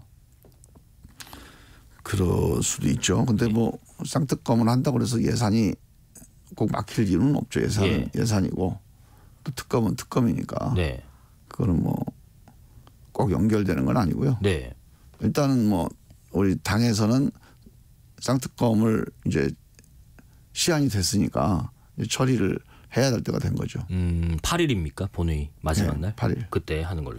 당내 문제로 좀 가보겠습니다. 어제 의총에서는 그 선거제 개편 문제를 논의를 했는데 결론은 뭐 못 내렸다고 전해졌고요. 또 많은 의견들이 오갔지만은 대체적인 분위기는 어땠는지도 궁금하고 그리고 좀 위성정당을 좀 반대하는 쪽으로 의견이 많이 갔다는 얘기도 있어요. 그랬습니까? 당연히 위성정당 반대는 압도적으로 많죠. 예. 그런데 그 위성정당을 우리가 할 수가 없으니 네. 우리가 위성정당 금지법을 만들어서 국민의힘도 못하게 하자 이런 쪽이 있고 위성정당을 우리가 할 수가 없으니 예. 그렇다고 국민의힘이 위성정당 금지법에 동의를 안 해주니 예. 병립형으로 바꿔서 위성정당이 안 나오게 선거제도를 바꾸자. 그래서 좀 후퇴하자. 이런 주장이 있는 거죠. 네. 그래서 위성정당에 대한 반대는 뭐 아마 우리 민주당 전체 대부분의 의원들이 뜻일 겁니다. 그런데 이 위성정당 문제를 해결하는 방법에서는 좀 의견이 엇갈리는 거죠. 엇갈리는 거고요. 이재명 대표는 또 그랬잖아요. 선거에서 멋있게 지면 뭔 소용이 있습니까? 라고 했는데 병립형 비례대표제로 회귀하는 거냐 이런 가능성도 제기가 됩니다. 지금 우리 의원님은 원칙과 상식이라는 모임이기 때문에 원칙과 상식에 어긋나는 행동입니까? 당연히 어긋나죠. 네. 여기서 원칙이라는 거는 뭐 병립형이 원칙이냐 연동형이 원칙이냐 그게 아니고요. 예. 선거제도는 어떤 것도 다 의미가 있는 겁니다. 선택의 문제일 뿐이죠. 네. 그런데 우리가 적어도 정치의 원칙은 국민들에게 한 약속은 지켜야 되고요. 네. 최선을 다해서 지키려고 노력을 해야 되고요. 예. 못 지키게 되면 정말로 진심으로 사과를 해야 되는데 지금 민주당이 이 약속을 그냥 한 번 한 게 아니에요. 무슨 선거 때 공약 한 번 한 게 아닙니다. 이재명 대표가 대통령 후보 TV 토론 때 네. 안철수 후보가 정치개혁에 대해서 쭉 얘기를 하니까 우리 민주당도 정치개혁 하겠다. 그랬더니 안철수 후보가 당신들 말을 어떻게 믿냐. 아니, 대통령 후보 말을 믿어야지. 난 당신 말 못 믿겠다. 그래서 의원총회에서 의결하면은 믿을 수 있지. 이렇게 얘기를 해서 바로 그 다음날 의원총회를 소집을 했습니다. 예. 그래서 일요일이어서 제가 기억도 나는데 2월 27일 날 의원총회를 소집해서 그 의원총회 날 그 연동형 비례대표제, 위성정당 금지 예. 이런 선거제 개혁을 우리가 꼭 지키겠다. 이렇게 의결까지 했어요. 제가 그 우리 결의안을 초안까지 작성을 했던 기억이 납니다. 예. 그런데 거기서 끝난 게 아니고요. 선거 공약이었죠. 네. 그다음에 그 김동연 그 당시 새로운 물결 후보와 후보 단일화하고 네, 나중에 네. 합당할 때 그때도 또 약속을 했습니다. 선결 조건인가 그랬죠. 네. 네. 그다음에 그 8월 달에 우리 전당대회 할 때 전당대회의 결의문에 이 정치개혁 결의문이 들어가 있어요. 예. 그때도 선거제 개혁, 위성정당 금지 우리가 반드시 실천하겠다. 예. 근데 이 정도로 약속을 했는데 그때 그렇게 반복해서 약속할 때 야 이거 우리 선거 유불기 때문에 안 된다. 그때 얘기를 했었어야 돼요. 아니면 이게 저쪽 당에 너무 예. 유리하다. 네네. 그때도 다 예상했던 사안이거든요. 예. 근데 이거 그때 모르고 약속한 게 아니에요. 예. 그때 다 알고 약속을 했는데 지금 와서 뭐 사정 변경이 있는 게 아닙니다. 갑자기 국민의힘이 그때는 괜찮았는데 지금은 안 좋아진 게 아니에요. 그때도 그 사람들은 안 지키겠다고 공언을 했던 사람들이에요. 예. 그렇다면 저는 지금 그거를 이유로 국민의힘을 이유로 이거 약속을 안 지킨다. 이거는 이렇게 여러 번 한 약속을 안 지키는 거는 이거는 좋은 정치가 아니고 예. 믿을 수 있는 정치가 아닙니다. 짧게 하나 좀 여쭤볼게요. 병립형 비례대표제 회귀, 다시 말해서 선거제를 바꾸면 민주당이 유리합니까? 민주당이 이깁니까? 저는 그게 아니라고 계속 얘기를 하고 있는 예. 거예요.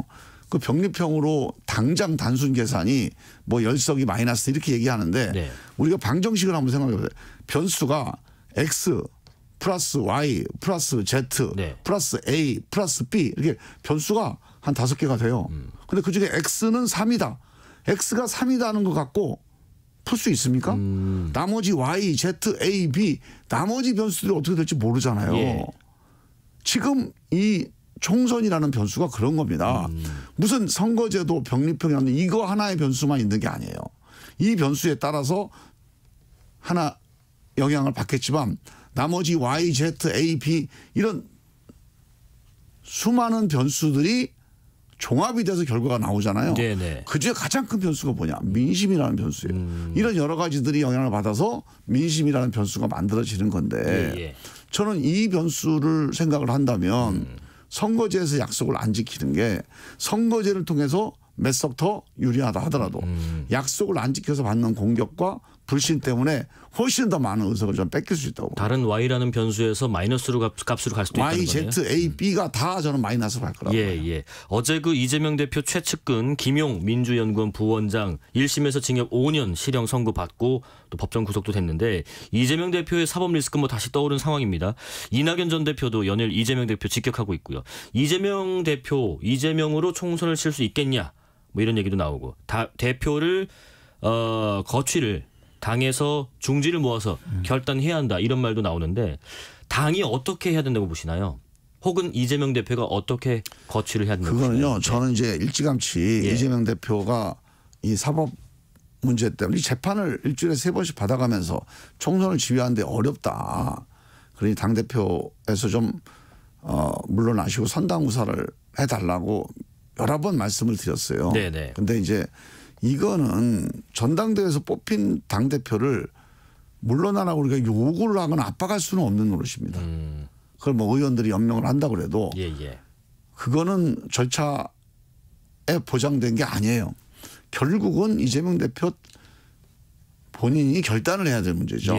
그래서 이런 저같이 이재명 대표가 지금 재판받으면 총선하면 이게 민주당에 불리하다.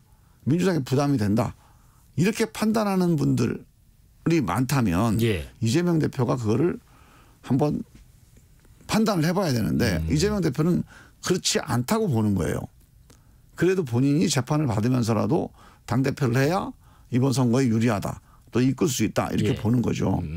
그래서 그 문제에 대해서는 저는 새로운 상황이 발생하지 않는 한 안 바뀔 거다. 이렇게 보고요.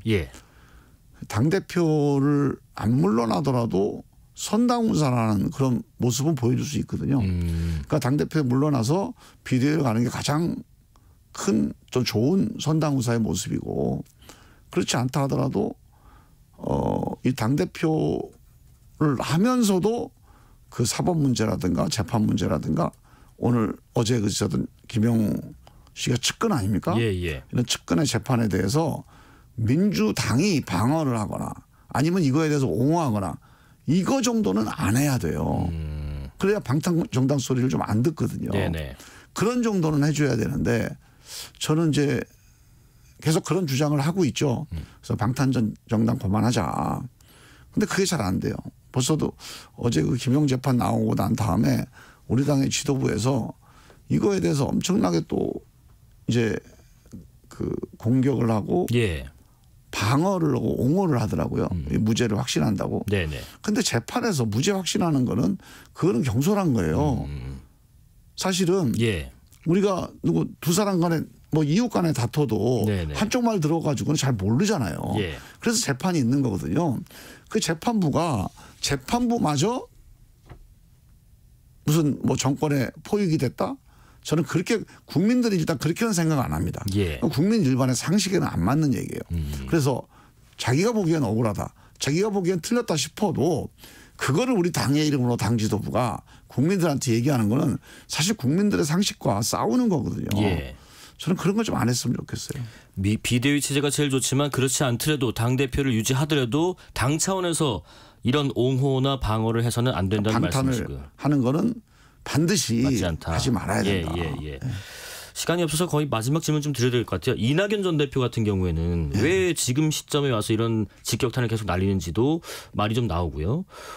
그리고 발언들을 좀 정확히 보면 당내 민주주의가 실종됐다, 뭐 질식했다는 표현까지 쓰고요. 쓴소리하는 사람들이 당에 없다 이런 말도 하는데 우리 원칙과 상식에서도 쓴소리 하지 않습니까? 없다는 얘기보다는 이제 너무 적다 이런 얘기 아니겠습니까? 아니면 당신이 생각하는 것보다 좀 성에 안 찬다. 뭐 이런 얘기일 수도 있고요. 없지는 않죠. 없지는 않고요. 그 이낙연 전 대표 같은 경우는 이런 발언들을 계속하고 있고 정세균, 김부겸 다른 전직 총리들도 앞으로 어떤 역할을 좀 할 것으로 예상하세요? 글쎄 이제 민주당이 예. 많이 걱정하는 분들이 많이 있어요. 네. 지금 아까 얘기한 그 이재명 대표의 독주 체제. 그래서 친명 지도부 일색이다. 또는 뭐 이재명 대표가 비주류와 대화하고 통합하지 않는다. 예. 뭐 이런 여러 가지 이유 때문에 그다음에 이제 이른바 팬덤, 강성, 예. 강성 지지층에 뭐 끌려간다. 실제로 이게 국민들이 민주당에 대해서 되게 안 좋게 보는 이유들이에요. 예. 그래서 윤석열 정권이 상당히 인기가 안 좋은데도 민주당 인기도 같이 안 좋아요. 이게 되게 심각한 거거든요. 권리당원의 발언권을 좀 더 최근엔 좀 높여주기로 했잖아요. 그래서 계속 이제 팬덤 정당을 더 강화시키는 쪽으로 가고 있죠. 예. 이게 국민들이 좋게 볼 리가 없거든요. 그래서 저는 민주당 내에서도 많은 원로분들이나 예. 아니면 민주당의 지도자분들이 엄청 걱정을 많이 합니다. 네네. 만나뵈면 진짜 걱정을 많이 하는데 그분들이 당을 걱정하니까 당에 좀 이게 상처가 날까 봐 공개적인 발언을 안 하는 거예요. 예. 그런데 어느 시점이 지나면 야 이제 이대로 가면 정말 안 되겠다 싶은 때가 올 수도 있거든요. 예. 그래서 저는 12월이 이제 거의 어떻게 보면 마지노선이라고 보는데 이제 경기장에 들어가야 되잖아요. 그렇습니다. 경기장 들어가기 전에 운동화 끈 풀린 거 좀 하고 운동화 무슨 뭐 어디 고장난 거 있으면 고치고 예. 그다음 유니폼 옷도 좀 갈아입고 그리고 제대로 하고 들어가야 돼요. 그래서 저는 12월 달에는 지금 우리 민주당이 국민들에게서 불신받는 예. 그런 몇 가지 요소들 방탄 정당이다 팬덤 정당이다 또는 맨날 그 투쟁만 한다 네. 이런 이미지를 좀 바꾸는 그런 노력을 해봐야 되고요. 그런 거 안 하면 총선 때 어떻게 될지 모른다. 예. 걱정입니다. 방정식까지 예를 들면서 이렇게 이해를 돕게 말씀해 주셨습니다. 여기까지 듣겠습니다. 김종민 더불어민주당 의원이었습니다. 고맙습니다. 예, 감사합니다. 실시간 교통정보도 알아보겠습니다. 교통정보센터 김민혜 씨 나와주세요. 네, 이 시각 교통 정보입니다. 도로 곳곳으로 정체 이어지고 있는 가운데 사고 구간이 많아서 주의가 필요하겠습니다. 우선 서울시내 간선도로 강변북로 구리 쪽인데요. 동작대교에서 반포대교 사이 4차로에서 추돌 사고나 처리하면서 4차로가 막혀 있습니다. 고속도로는 경부고속도로 서울 방향으로 서울 요금소 부근 4차로에서 고장난 버스를 처리하고 있고요. 중부고속도로 남이 방향으로는 남이천 나들목 부근 1차로에서 소형 화물차 관련 사고나 처리 중입니다. 또 청주 영덕고속도로 영덕 방향으로도 문희 1터널 부근 1차로에서 승용차 관련 추돌 사고나 처리하면서 청주 분기점에서 문희 청담대 나들목까지 9km 정체 이어지고 있습니다. 또 남해제 일지선 창원 방향으로도 동마산 부근 3차로에서 승용차 관련 사고나 처리하면서 뒤로 짧게 정체입니다. 지금까지 KBS 교통정보센터였습니다.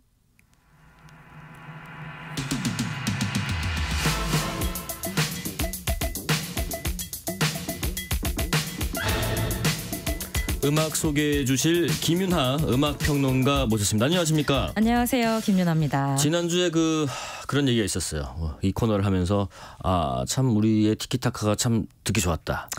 또 반대로 저 음악 좀 듣자. 말 좀 그만해라. 이런 얘기했었는데 오늘은 적절히 한번 네. 해보겠습니다. 하지만 저희가 입을 닫을 수 있을지 저희 지난주에 처음 만났는데 네. 뭔가 진행을 하면서 뭔가 몇 번 뵌 것처럼 너무 친밀하게 얘기를 나눌 수 있어서 저도 네. 너무 좋았습니다. 알겠습니다. 오늘은 네. 음악도 조금 들어볼게요. 네네. 오늘 주제는 뭐 이제 연말 맞아서 네. 이제 연말하면 또 뭐 가요 시상식들도 많이 하고 하잖아요. 맞습니다. 그래서 시상식에서 주목받은 아티스트의 노래를 네. 한번 들어보는 순서. 제가 예. 이제 이런 시사 프로그램들 나오면 예. 보통 뭐 이제 어떤 시상식에서 누가 상을 받았고 뭐 못 받았고 이런 이야기만 늘 나눴었는데 네. 다행히도 지금 이제 여기 PD 작가님들께서 음악도 들어보면서 한번 해보자. 그렇죠. 사실 이름만 듣고 음악도 못 들어본 아티스트들이 최근에 해외에서 네. 활약을 하는 경우도 많고 하기 때문에 그래요? 오늘 좀 그런 부분에서 여러분들의 귀와 상식을 채워드리고자 시간을 알겠습니다. 한번 준비를 해봤고요. 오늘도 한 10곡 정도 되죠? 예, 10곡 정도 되고 저희 이제 시상식 중에서 지금 개최가 된 것들이에요. 네. 그래서 11월 19일에는 미국에서 열린 빌보드 뮤직 어워드라고 하는 빌보드. 많이 들어보셨을 거예요. 최근에는. 빌보드라는 게 저는 뭐 익숙은 하지만 네. 기원도 궁금해요. 빌보드라는 게 뭐 아, 어떤 의미를 가지는 건지. 뭐 쉽게 설명을 드리면 네. 지금은 이제 뭐 여러 가지 예. 그 미국 내에서의 어떤 팝 음악의 네. 여러 가지 흐름들을 차트로 보여주고 있고 또 미디어로서도 활약을 하고 있는 곳인데 근데 처음에 진짜 뭐 50년대 뭐 40년대 이럴 때 시작할 때는 네. 그냥 이제 판매량들을 보여주는 리스트로 시작을 음반이 했다가 얼마 팔렸나? 그렇죠. 근데 지금도 그게 기본이긴 하지만 이제 완전히 매체로 미디어로 확장을 해서 네. 이제 미국 음악 시장의 요모저모를 차트 중심으로 알아볼 수 있는 네. 그런 매체라고 보시면 될 것 같고요. 그렇다 보니까 이 빌보드 뮤직 어워드 같은 경우에도 다른 시상식들은 기준이 좀 다양한 경우들이 있어요. 네. 뭐 그 관련되어 있는 이제 심사위원들이 심사를 한다거나 팬투표가 베이스가 되는 곳들도 있는데 이곳은 빌보드 차트 그 순위를 네. 중심으로 상을 주고 있어서 워낙에 좀 이 차트와 밀접한 네. 시상식이라고 보시면 될 것 같습니다. 알겠습니다. 이곳에서 네. 올해 K-팝 부문이 4부문이나 새롭게 만들어지면서 오, 그래요? 사실 큰 화제를 모았어요. K-팝 부문. 네, 그러니까 이게 어떻게 보면 한켠에서는 K-팝을 좀 본상이나 이런 곳에서 배제하는 게 아니냐는 분위기도 있기는 했었지만, 근데 오랫동안 이제 음악씬을 바라봐온 저희 입장에서는 빌보드 뮤직 어워드라고 하는 해외에서 정말 뭐 대표적으로 이야기가 되는 시상식에 K-팝 부문이라는 게 생겼다는 것 자체가 그 정도로 사실 이 K-팝이 무게감이 생겼다고 느껴지더라고요. 그래서 유독 많은 K-팝 아티스트들을 빌보드 뮤직 어워드에서 만날 수 있었던 올해였습니다. 예, 뭐 과거에는 J-팝 부문 또 유로 뮤직 부문 뭐 이랬던 것 같은데. 맞아요. 뭐 라틴 팝 부문 뭐 이런 것도 있고요. 저는 K-팝 부문이 생겼다. 맞습니다. 그러면은 명실상부한 음악 코너이기 때문에 첫 번째 노래는 누구의 어떤 노래고 어떤 의미를 가진 노래인지 궁금합니다. 네, 올해 뭐 여러 시상식을 또 예. 휩쓸지 않을까 싶은데요. 네. 빌보드 뮤직 어워드에서 톱 글로벌 K-팝 아티스트상을 받은 네. 뉴진스의 슈퍼샤이 준비했습니다. 예. 네. 슈퍼샤이 이거 뭐 팔을 쭉쭉 펴면서 하는 어머. 춤들. 역시 아시네요. 뭐 이렇게 좀 엉덩이도 좀 흔들면서요. 혹시 해보셨나요? 많이 해봤는데 보여준 적은 없습니다. 이 슈퍼샤이가 말씀하신 것처럼 그 요즘은 챌린지라고 하잖아요. 거기에 맞춰서 춤을 추는 그 재미있는 숏폼 동영상으로 약간 체조 같기도 하잖아요. 맞아요. 이거 국민 체조 같다고 네. 얘기가 많이 나왔었는데 처음엔 그래서 많이들 낯설어 하시다가 어느새 음악과 함께 중독이 돼서 정말 세계적으로 많은 사랑을 받았던 곡입니다. 이 부문에 후보가 굉장히 쟁쟁했어요. BTS의 지민 씨, 또 스트레이키즈, 투모로우 바이 투게더, 트와이스 이런 팀들을 젖히고 이제 톱 글로벌 K-팝 아티스트 상을 받았는데요. 이 곡 정말 인기가 대단했고요. 지난 10월에 이제 뉴진스 곡들은 인기가 워낙 많은 걸로 유명한데 뭐 한때 유행어였잖아요. 뭐 여기서 종로 어떻게 가요? 하이보이요 뭐 있잖아요. 좀 지났나요? 맞습니다. 죄송합니다. 근데 뭐 정말 그 정도로 선풍적인 인기였는데 그런 유명한 곡들 가운데에서도 최단 기간 그 땡포티파이라고 하는 세계적인 음원 사이트가 있는데 땡포티파이. 땡포티파이. 네. 스포티파이에 3억 스트리밍을 최초로 돌파를 3억이요? 하면서 근데 이제 다른 곡들도 계속 돌파를 하고 있는데 이 슈퍼샤이가 역대 뉴진스 곡들 가운데 최단 기간의 그 수치를 달성하면서 글로벌한 인기를 다시 한번 확인할 수 있었습니다. 지민, 스트레이트키즈, 트와이스, 와, 이 쟁쟁한 후보들 중에서 뉴진스. 스징에 쓰는 뉴진스죠. 네. 청바지는 새 청바지. 자, 다음 노래 이어가겠습니다. 다음 노래가 톱 K-팝 투어링 아티스트요? 네, 이게 투어라고 생각하시면 돼요. 월드 투어. 공연 다니는 거요? 공연 단위로 이제 상을 준 부문이라고 보시면 되고요. 이 부분에 블랙핑크의 수상이 있었습니다. 이게 무슨 노래죠? 이거는 타이퍼 걸이라고 하는 이 블랙핑크의 몬핑크라는 앨범에 수록이 되어 있는 곡이고요. 타이퍼 걸. 네, 타이퍼 걸. 그래서 이게 걸 뭐 어떤 소녀들의 타입이라고 해서 이 안에 이제 멤버들의 약간 그 스웨그 있는 소개 자랑 같은 것들이 노랫말로 담겨 있다고 보시면 돼요. 이게 투어상 관련되어 있는 곡이라고 말씀드렸잖아요. 이 블랙핑크가 1년여 정도 월드 투어를 계속해서 하고 있었습니다. 그래서 작년 10월에 시작해서 올해 9월에 이제 서울에서 마무리가 되었는데 예. 그동안 총 180만 명이 이 블랙핑크의 투어에 참여를 했고요. 그리고 수익으로 1,000억 원이 넘는 수익을 올리면서 한마디로 K-팝 가운데에서 지난 한 해 동안 가장 뜨거운 투어 반응을 보인 아티스트의 블랙핑크가 수상을 했다고 보시면 될 것 같습니다. 아, 네네. 네. 사실 뭐 블랙핑크 노래는 아주 좀 센 메시지도 있고 이러다 보니까 네. 우리 KBS에서는 원활히 들을 수 없는 노래도 있기도 저희가 합니다. 사실 이게 네. 타이틀곡을 못 튼 이유도 예. 저희가 방송 불가가 되어 있는 곡들이 네. 조금 있어서요. 예. 하지만 그와 상관없이 세계적으로 정말 여성들의 워너비처럼 너무나 큰 사랑을 받고 있는 아티스트이기도 하고요.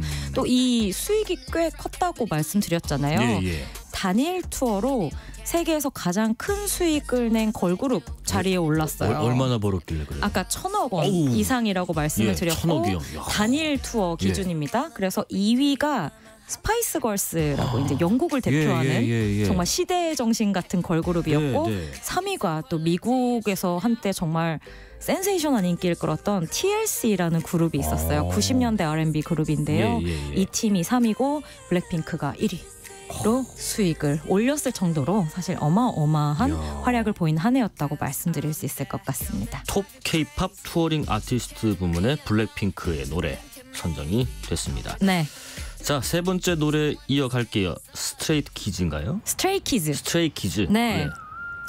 이 노래는 예.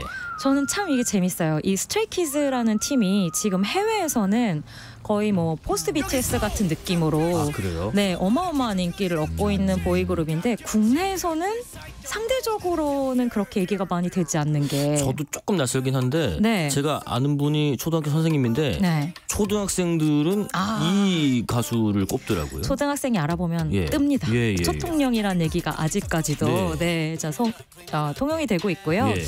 이 스트레이키즈가 상을 받은 부문은 톱 K-팝 앨범입니다. 그래서 앨범 단위의 상을 받았고 이 네. 특이라는 노래 지금 듣고 계시고요. 이 곡이 수록되어 있는 5스타라는 별이 5개. 이 앨범이 톱 K-팝 앨범상을 받았어요. 특이란 노래 특. 네, 예. 특이고요. 이 스트레이키즈가 약간 좀 뭐라고 해야 되나?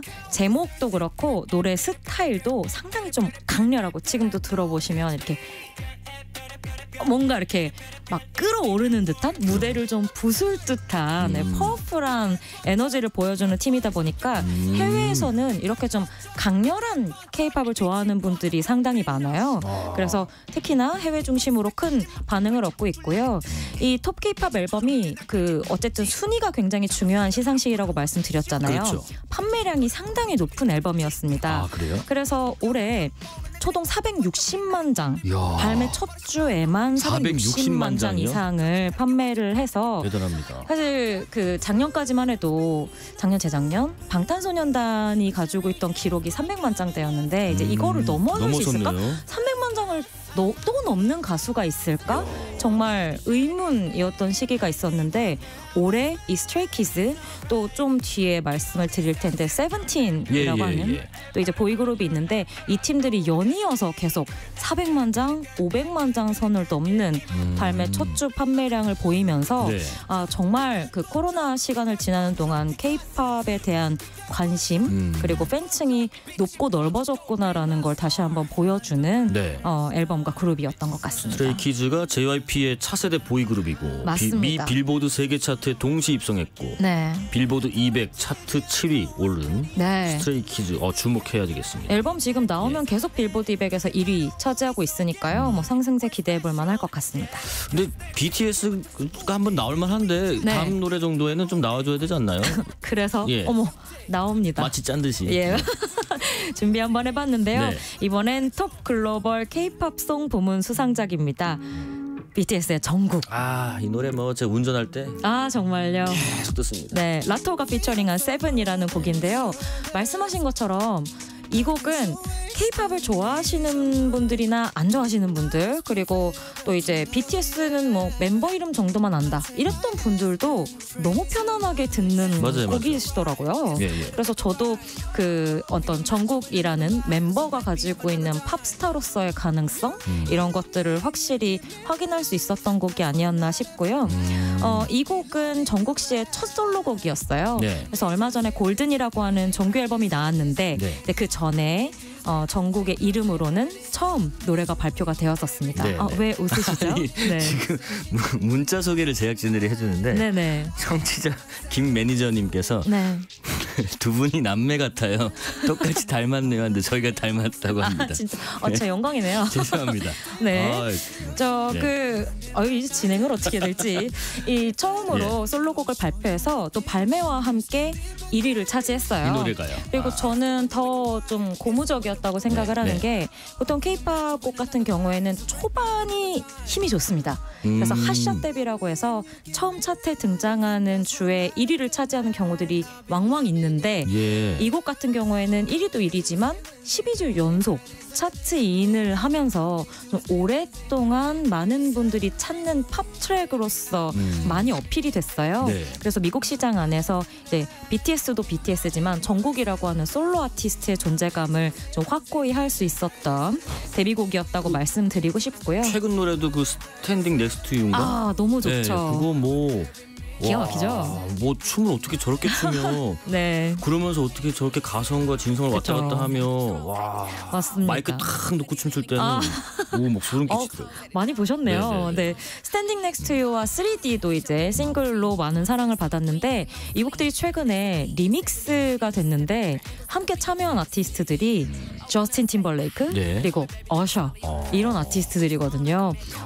이 앨범이 나왔을 때 정국 씨가 정말 그 미국 시장에서의 팝 솔로 스타의 맥을 잇는 굉장히 독특한 아이콘이라고 이야기들을 많이 했었는데 네네. 이 리믹스에 참여한 아티스트 몇몇만 봐도 그런 이야기가 뭐 틀리지 않았다는 생각이 들더라고요. 대단합니다. 톱 네. 글로벌 K-팝송 정국의 노래였습니다. 네. 다음 순서가 그 빌보드도 빌보드지만 우리가 네. 또 뭐 마마라고 맞습니다. 뭐 아시는 분들은 많이 알죠. 뭐 음악 축제 중에 하나로 알려져 있는데 요 마마도 좀 소개를 좀 해주실까요? 맞습니다. 벌써란다. 그 얼마 전이죠. 예, 예, 예. 이틀 전인 11월 29일에 이제 개최가 되었고요. 네.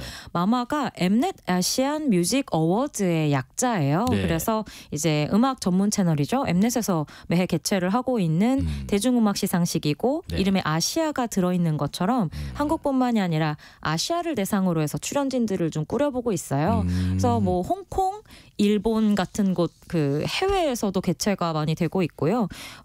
수상하는 이들 가운데는 이제 뭐 대만이라든지 뭐 인도네시아라든지 그 아시아 아티스트들도 종종 있습니다. 네네. 근데 최근에는 워낙에 K-팝 아티스트들이 강세를 보이다 보니까 이제 어떤 아티스트가 어떤 연말 무대를 마마에서 선보이느냐 네. 이런 것들이 더 화제가 되고 있는 부분인 것 같아요.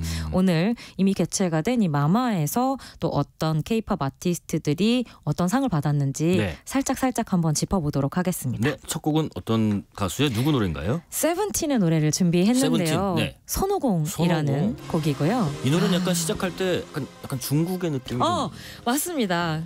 너무 센스가 좋으세요. 그렇습니까? 우선 제목부터가 선호공이고 그리고 이제 워낙 이 세븐틴 같은 경우에는 자신들이 셀프 프로듀싱을 하면서 그래요? 네 노래도 이제 멤버가 만들고 안무도 자신들이 이제 컨셉을 잡고 실력파네요. 네 만드는 걸로 워낙 데뷔 때부터 유명했었어요. 그렇다 보니까 말씀하신 것처럼 좀 그런 오리엔탈적인 좀 엑소틱한 요소들을 곡에 집어넣어서 여기에 이제 이 곡 같은 경우에는 메가크루라고 요즘 많이 이야기하는데 네. 수십 명, 뭐 많게는 100여 명 정도 되는 이제 백업 댄서들과 함께 정말 뭐 이제 뭐랄까요, 좀 압도적인 네 그런 무대를 선보이는 걸로 유명한 곡인데 메가크루, 예. 네, 이 곡 역시도 이제 올해 마마에서 그런 메가크루와 함께 80여 명 정도의 댄서들과 함께 선보인 대표적인 곡이었다고 말씀드릴 수 있을 것 같고요. 네네. 이 곡이 올해 앨범상을 받았는데 올해 앨범상. 네. 예. 근데 이 마마가 사실은 그 이제 뭐 올해 가수, 올해 싱글 뭐 이런 부문들이 있는데 그 가운데 가장 마지막에 발표하는 게 올해 앨범이라 네. 뭔가 올해 앨범이 대상이라는 그 이미지가 있거든요.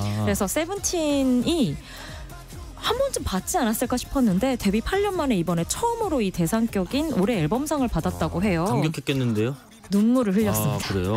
그래서 정말 멤버들이 눈물을 흘리면서 이거 받을 수 있을까 활동하면서 한 번쯤은 얘기를 하면서 감격에 겨운 이야기를 했고, 또 멤버 가운데 부승관 씨 같은 경우에는 올해 또 K-팝 씬에서 좀 마음 아픈 일이었는데 네. 아스트로의 고문빈 씨 네. 친구였던 문빈 씨 이야기를 하면서 이제 같이 축하해주고 있을 거라고 또 따뜻한 멘트를 남기기도 했습니다. 제작진이 좀 너무한 것 같은 게 저도 네. 세븐틴은 누군지 아는데 사진을 보여주더라고요. 저도 누군지 알아요. 아까 네. 제가 세븐틴이라고 하니까 좋은 반응 보여주셨어요. 누군지 알아요. 네. 네. 자, 다음 노래 계속 이어가겠습니다. 좋습니다. 자, 이어서는 올해 가수와 올해 노래상 두 부문을 이 휩쓸어 노래는 뭐 너무 좋아하시는데요? 그냥 뭐 너무 이거 중독성 있고 네. 어떻게 이렇게 부를 수 있지? 그리고 전주가 그러니까 그 계속 단순하잖아요. 그렇죠.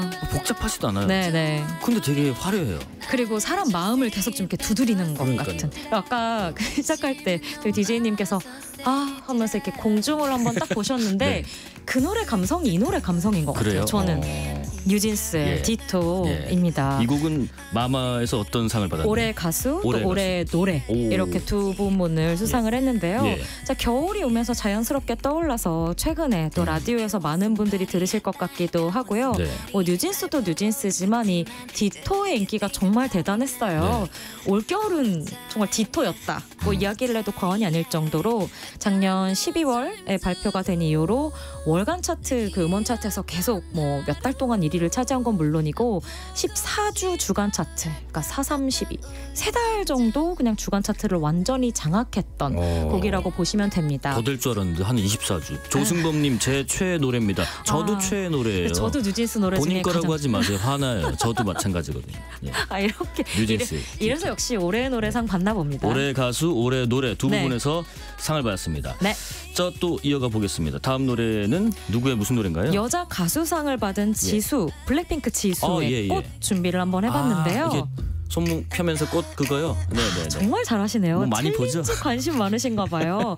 바로 그 챌린지 덕분에 정말 뜨거운 반응을 얻었던 그 솔로곡이었습니다. 그래서 이 마마는 여자 가수상, 남자 가수상이 따로 있는데요.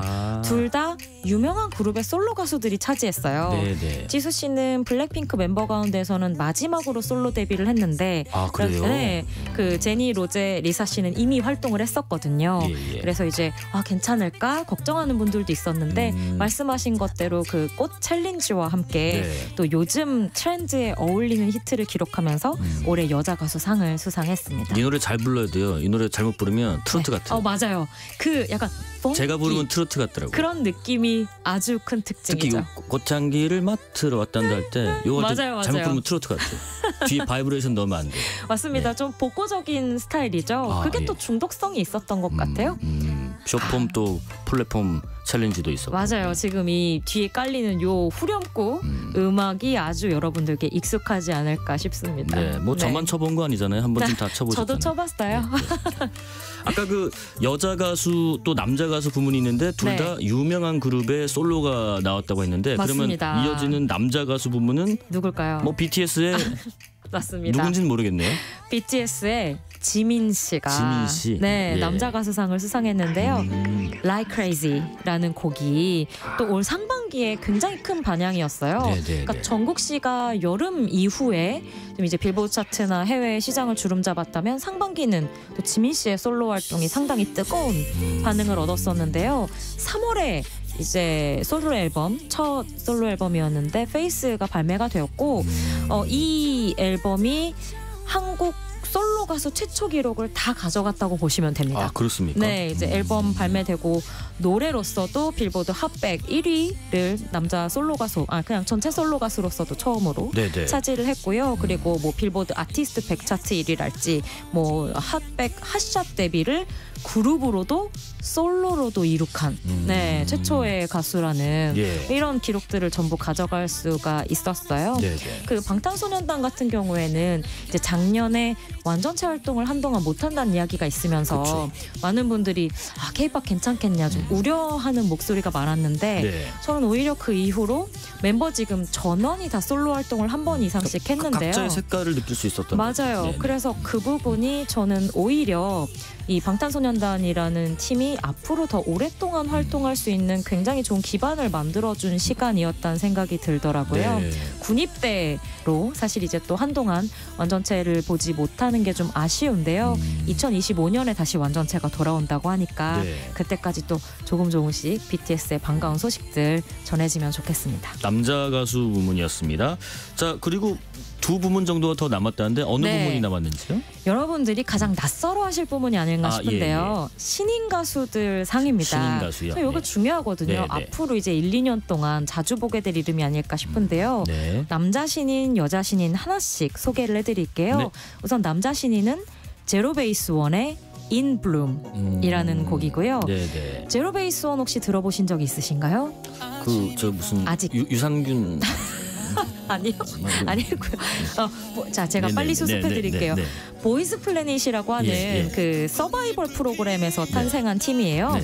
예전에 그 프로듀스 101 기억하시나요? 예. 네, 이제 뭐 X1이나 101이나 뭐 IOI나 아이즈원 같은 팀을 네. 데뷔시켰던 그 이제 엠넷에서 또 런칭을 한 서바이벌 프로그램이었는데 네. 이곳에서 배출한 다국적 9인조 보이그룹입니다. 그래요. 그래서 한국인 6명, 중국인 2명, 그리고 한국계 캐나다인 1명으로 구성이 되어 있고요.